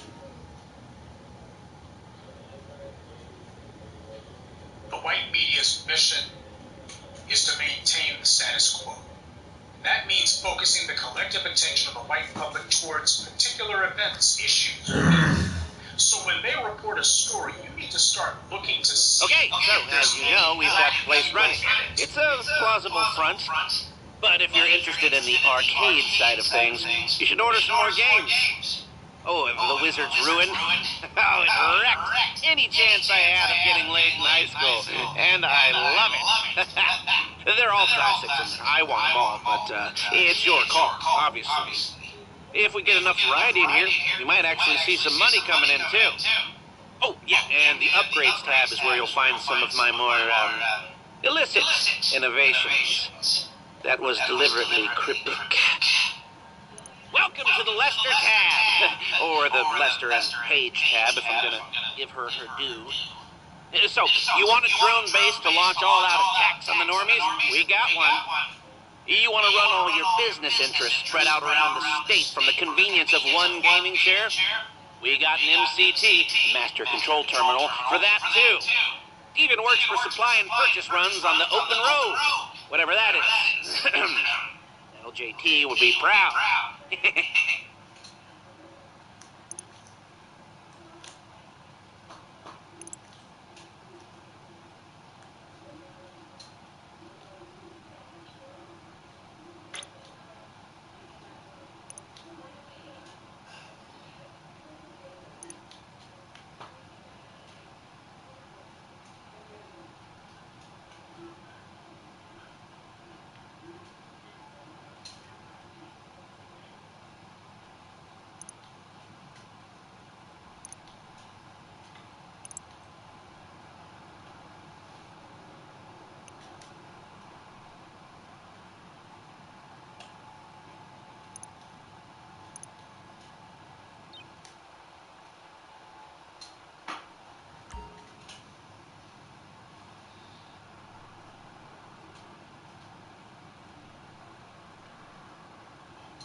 Okay, I've organized my thoughts a little since we last went over this. We got three boards. This one covers scoping, and the intel we need to gather on casino security and what they're keeping. All the content we need to know what they're keeping down there. Hack into their internal security feed to see inside. Are you a nerd about this stuff, or do you like winging it? If you want to practice for this test, get a copy of their door security locks made and installed down here, so you can practice on them. And a model of the casino might come in handy for planning, too. This is a storyboard setup board. Here you can see the access points you have scooped on the Diamond Casino and Resort. After you find out the contents of the vault, you will be able to choose your approach to the heist. Info. Access casino security systems. Identify what is being held in the vault. Heist impact. Identities of types of loot in the vault. Requirements mandatory. Recommended 1 player.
Easy.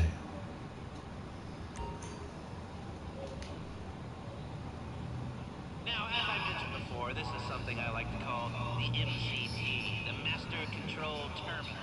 It's a little program Paige started putting together a while back. This baby connects your whole business network, from the open road to SecuroServe. From here, you can see the stock levels of any business you own, and more importantly, you can resupply and source from here too. Have full control of all your businesses from one chair. Gone are the days where people need to get up and move to control an empire. This is the digital age where the lazy rule.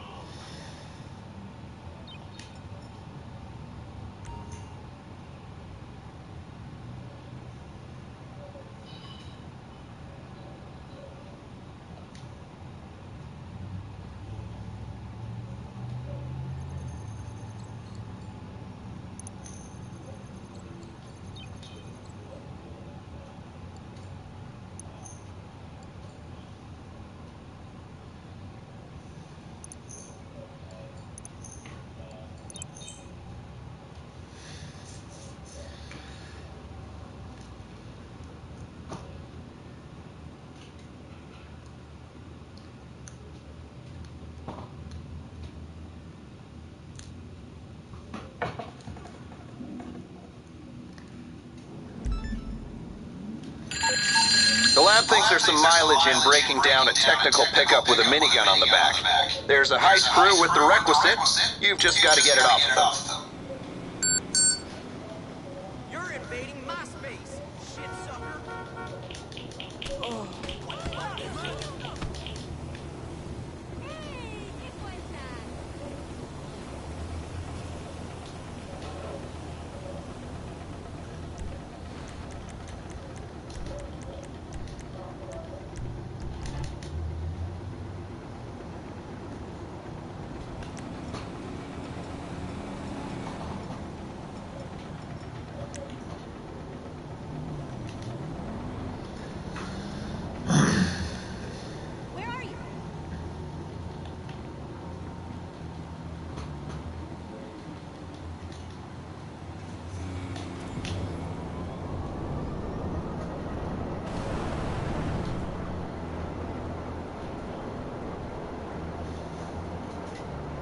Any at all.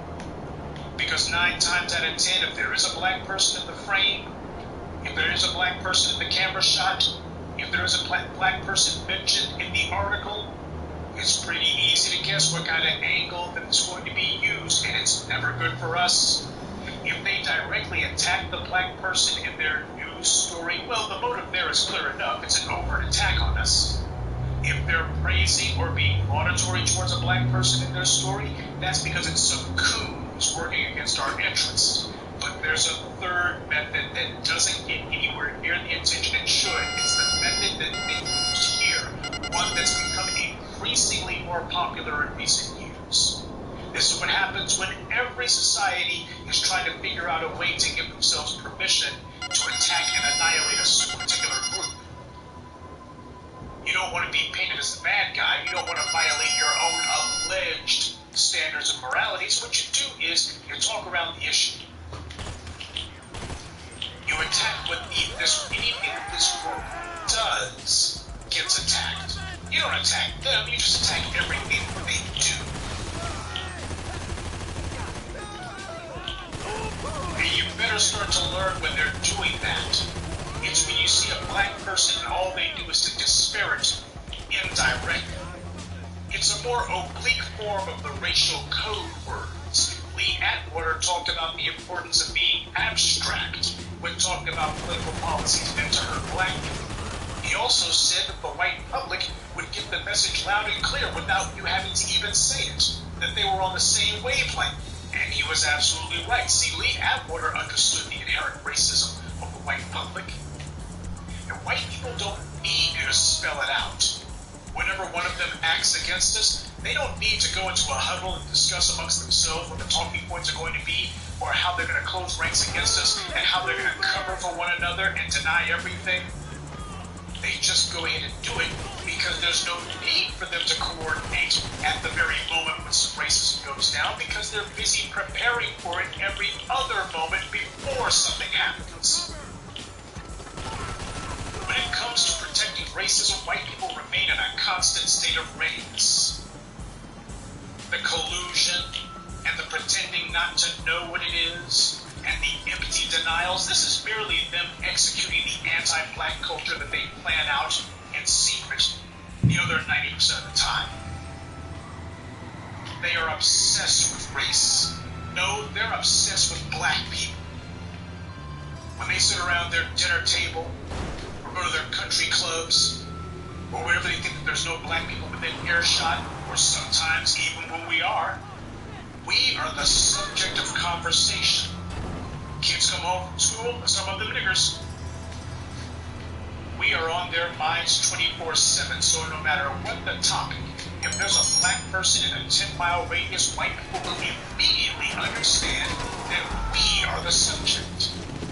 Go rewatch my video about Roger Ailes when he talked about how during Richard Nixon's presidential campaign, it was important that during his TV appearances, he would not allow more than one or two black people to be in the same camera shot as Nixon at any given time. And how white people would understand this kind of loaded imagery. Go ahead and say that we support black people, but we put one or two of them, so we ain't supporting them too much now, are we? Understand this. White supremacy is constantly refining its methods of propaganda, how they operate. And for God's sake, when we say that we are going to be on code, what that means is we are on code for one another. It does not mean that we put on the cape for these other groups who are finally figuring out that white supremacy exists.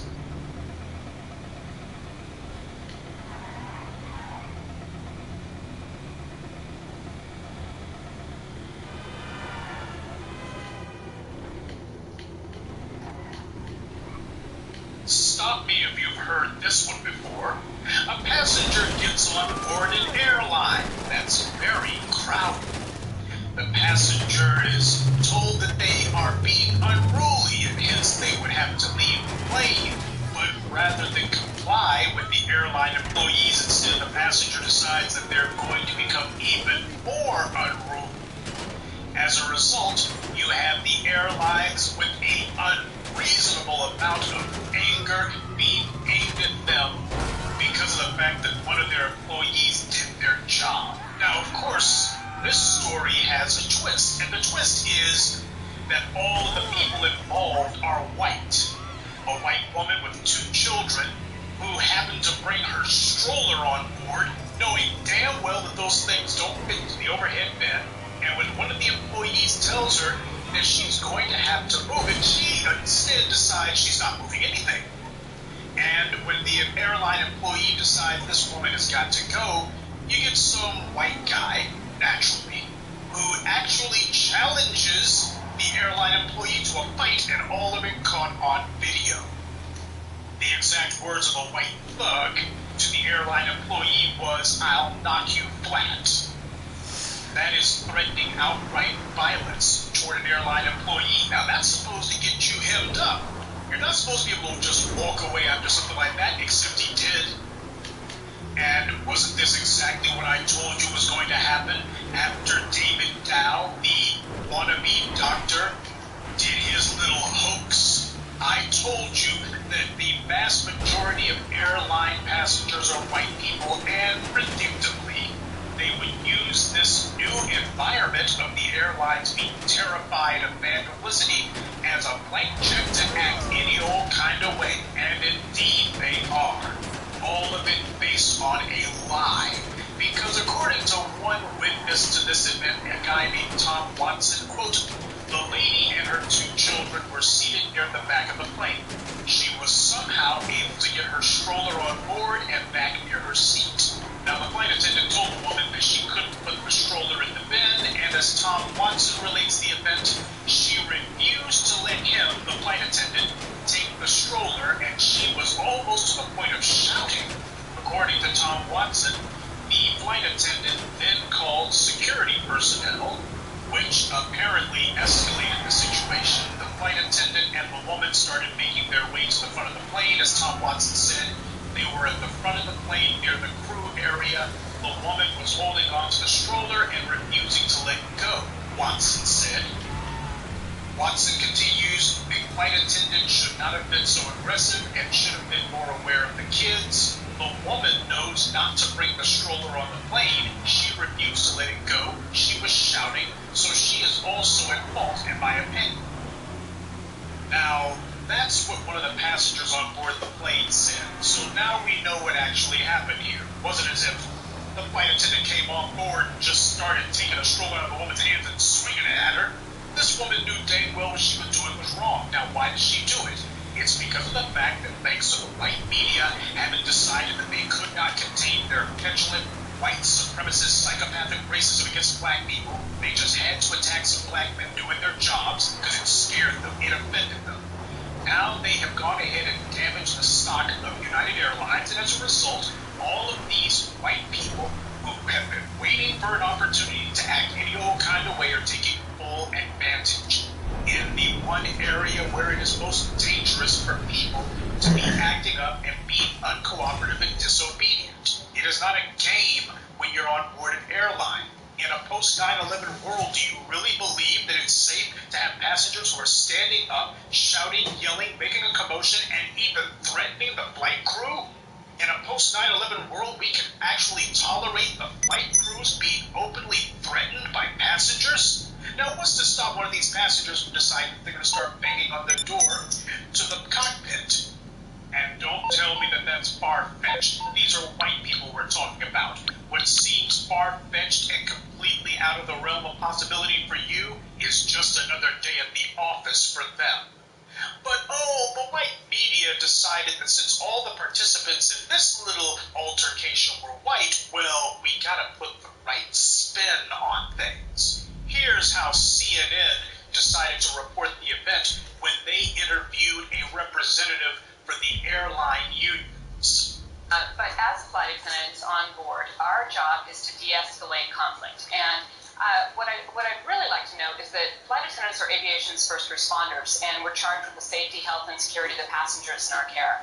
And there are tens of thousands of flights that take off in this country every single day without event, actually because flight attendants perform their job very, very well. What has happened in the last 10 to 15 years is that staffing has been cut to minimums, our planes are fuller than ever, tensions are higher than ever, and in the last 2 weeks, there has been a pitting of the public against the flight crew, which has given rise to other tensions. These employees also on the job are dealing at American Airlines with toxic uniforms, pay that doesn't conform with the rest of the industry, cabin air quality events. So in these events like this, when flight attendants are dealing with this, our job as a crew is to help each other out. Another crew member may intercede. This may have started with a routine procedure by the crew, getting the stroller out of the overhead bin, which would be the policy on the airline, and something went really awry. Well, you see how this representative for the airline union chose to characterize the events. Didn't sit there and say, this is totally out of control, totally unacceptable. Instead, what we heard was them actually defending the airline employees. Gee, it's been a while since we've had that happen. Telling everyone that, the airline crew are the first responders, like they're the cops or something. And saying that they have the passengers in their care. And that the airlines are dealing with all sorts of issues. The airline employees are dealing with all sorts of issues. Toxic uniforms, air quality events, etc., pay that doesn't match the rest of the industry. She's sitting here arguing the case for these employees. This when the guy is accused of taking a stroller and swinging it at a baby. This is not dealing with some guy who is fist fighting with security. We're talking about a guy here who is accused, not proven, but, that stroller came too close. See, this is white people circling the wagons for one another, because when David Dow was getting dragged off that plane, you had the white people sitting here going, I can't believe you niggers are actually exerting control over a non-black person. I'm sorry, I think the white people actually said, I can't believe it. But here you have a white woman who is acting out of control, and you have a white thug flight crew. He actually threatens the employees. And you got white people saying, well, he's a hero. Both of them are wrong. They're wrong for not defending employees all the time. And the people defending this white thug, his name is Tony Fierro. Might as well call the guy Tony Soprano. But Tony Soprano's cousin here, this guy was dead wrong. But this is the environment that we have now. This is what it's going to be. And this expert making all these excuses, just nothing but excuses, the airline employees are overworked. Exactly the opposite of how they talked about the black security personnel who removed David Dow, the drug peddler. And look at how this Tony Fierro got in the airline employee's face. None of the passengers said, wait a minute, isn't this guy out of control here? Isn't this passenger out of control? None of them were saying that. Challenging an airline employee to a fight. I told you that the David Dow effect would result in this. The airline passengers are acting up because as white people they suffer from terminal entitlement. And they know now that the airlines are terrified of the bad PR because the white media has proven that they will deliberately lie and distort and be able to demonize any sort of unpleasantness that takes place on board an airplane as a means to attack an airline stock price. The white media will deliberately decide to weaponize itself against an airline simply because they don't like what you did, or rather they don't like the color of the people who did it. The white media was encouraging people to attack United Airlines, encouraging people to attack the CEO of United, encouraging people to come forward with their stories of abuse in the hands of United, encouraging people to not fly United, to boycott United. They were leading the charge. The white media was not a group of uninterested, dispassionate, objective observers. They were leading the lynch mob. But all of a sudden, the lynch mob seems to be a little more placated. Yeah, the guys who are the subject of this are the wrong color. And they're trying to make it about, basically, airline decorum. They're trying to speak in nebulous terms. We don't want to demonize anybody here. We don't really want to demonize the airline employee. He ain't black. We don't really want to demonize the white thug who challenged an airline employee to a fistfight on the plane. We don't want to demonize the white woman with her little white brats. So they're stuck. There's, as Donald Rumsfeld put it, there's no good targets. No good targets. Yeah. But that's not how these white passengers are. They feel emboldened. They can now challenge the flight crew and airline employees and threaten them now. Openly threaten them. Aren't the police supposed to be going to this Tony Can't start shit until we get there. Aren't the airlines supposed to be letting him know you're banned for life from American Airlines? I told you this would happen. Any little matter would now become an excuse for these immature and violent white thugs to threaten the airline pilots, flight attendants, gate crew, whomever.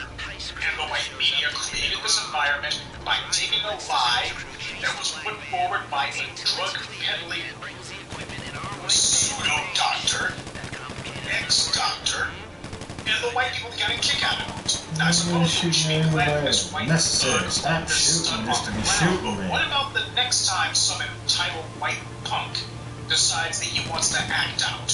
Only this time he decides to pull a stunt at 30,000 feet. I told you that now there's an environment created by the white media where the white passengers will take out their petty, feral rage on airline employees simply on a web. Because they know now the employees can't do anything. All somebody has to do is say, oh, here's my cell phone camera.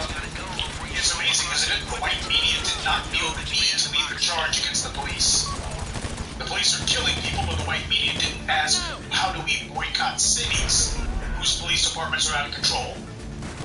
But they don't depend on the airlines to defend white supremacy. See, the airlines are not exactly part of the white supremacy apparatus, per se. The police are the enforcement arm, the media is the propaganda arm, professional courtesy, and all that. But the airlines, well, if you got white people acting up, we'll go ahead and cover for you. Look the other way. We'll come up with some excuses. We'll go ahead and it'll be a little dust up, but we'll more or less say a pox on both your houses, or at the very least, we're not going to go in on you. But if you let some niggers call themselves exercising authority, then we're going to try to bring hell down on you. But there's an even greater problem beyond all this. For the moment, let's go ahead and put aside the airline employees. What if this Tony Fierro punk decided that he wanted to attack one of the passengers? How the hell do you deal with that? You're not allowed to actually do anything about these guys now, and they know it, so they've got carte blanche to act like white people, and that's exactly what they're going to do. And you gotta feel sorry for the airline pilot. Here he is, with this violent white thug, who is boldly threatening a member of the crew, boldly threatening an airline employee, and the pilot, he's sitting here looking just helpless and not confused, but just helpless because of the fact that he knows that the camera's on, and unfortunately this is not going to be a matter of the word of the pilot is law. That's not the case anymore, because the white media has decided to weaponize itself in the interest of petty, white, petulant rage, which is a bottomless well that never runs dry. It's pretty much impossible to have any sort of a rule book where white people are concerned, because for them, their very identity as white means they can do whatever they want to. The rules don't apply. No rules apply. Certainly not yours. Doesn't matter if it's the rules of a particular club, or the rules of an organization, or the rule of law. It doesn't matter what the rules are. White is a rule unto itself, which means anything I do is all right. You can't touch me. That's what's going on here. White people say that this guy, this thug, Tony Fierro, who really should be in handcuffs and in a cell awaiting trial, he's violated all kinds of TSA regulations and rules by what he's done. But when they call these white people call this bastard a hero, what they're really saying is this is a white man who's standing up for the ultimate white privilege. White people do whatever they want. Rules don't apply to us. That's for the niggers. Rules ain't for a white person. That's what they mean by hero. Kind of like when they sit there and talk about Donald Trump. Donald Trump ain't no hero. What the hell has he ever done heroic? So that's what they mean. If you're standing up for the privilege and the power of white people, if you're standing up for white people being able to do whatever they want with impunity, then that makes you a hero. There's no such thing as a dastardly, disrespectful, or disdainful act, so long as it is in the service of white power and white privilege. And as I was saying before, if these airline passengers, these white passengers decide that they want to decide to attack you, what the hell are you going to do now? The discipline that is necessary to make sure that airplanes remain at least manageable, that's out the window now.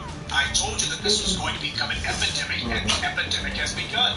The white passengers have no fear whatsoever of getting in trouble, because they know all you got to do is take out a cell phone camera, and the flight crew will be completely and thoroughly more than intimidated. They will be completely subdued by a cell phone camera. You saw the pilot, he was sitting there looking at that cell phone camera, knowing dang well, great, this is going to wind up on the internet, and the white media is going to be running with it, and I don't want to say or do anything that might get myself in trouble, so he couldn't do anything at all. Now, what happens if somebody decides that they want to bring a gun on a plane? That's a routine occurrence, by the way. There are all sorts of people who slip security with weapons. Somebody decides that they're going to start a violent altercation simply because they're white and they're acting out, and hey, it's not like you can ban me. The worst you can do is arrest me. But then again, I'll scream and yell, oh, you're breaking my arm, I'm unconscious, I'm going to sue. In other words, they're going to act like white people. So for all you folks out there who regularly fly, I don't know what the hell to tell you. This is one of those incidents where, once again, I hate being right. Because whenever I'm right, a lot of people get hurt, people die when I'm right. When I'm right, that means something bad's about to go down. This is not the kind of environment that you want for the airline industry. In the post-9/11 world, security has to be key. But unfortunately, when the security personnel are the wrong color, or the passenger acting up as the right color, well, that white machine You. No. You gotta go grab the other van. No. Alpha, you gotta go grab the other van. You have to go. No, you have to grab the other van, dude. But this white woman, well, I guess no, this you have to go get the other one. Dude. So we can go ahead and go get the other one. Wait for the next episode. No, hey, go get the other one. To break out. And let us hope that it doesn't involve weapons. And let us hope that it doesn't happen at 30,000 feet. But the problem is with white people, it's not a matter of if. It's only a matter of how many times.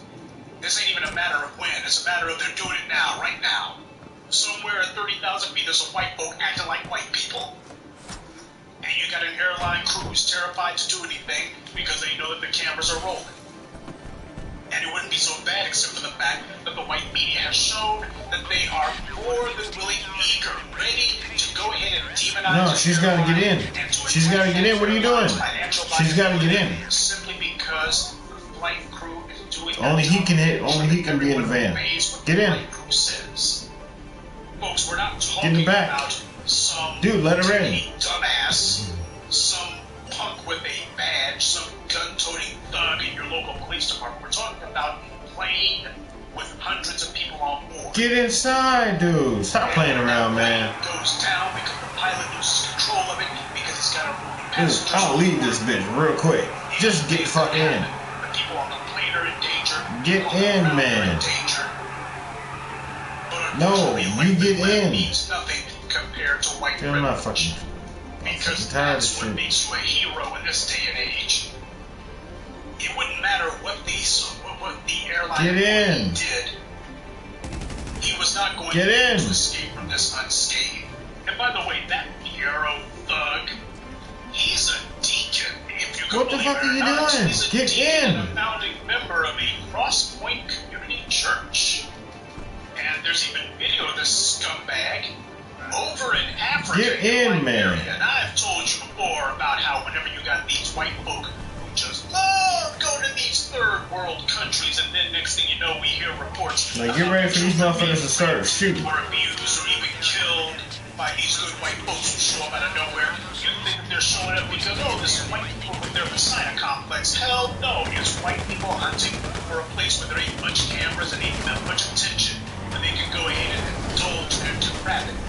Now, I'm not going to say that this guy is doing that necessarily, but I will say where there's smoke, there's fire. This is a guy who's supposed to be a man of God. And, well, as we all know, Jesus Christ was running around saying, I'll knock you flat. Jesus Christ was running around telling people, I'll knock you out. And that's what Jesus Christ was doing, remember? Remember the time that Jesus Christ ran up on those Romans and said, I'll knock you flat? You remember that, don't you? Funny. I don't remember that either.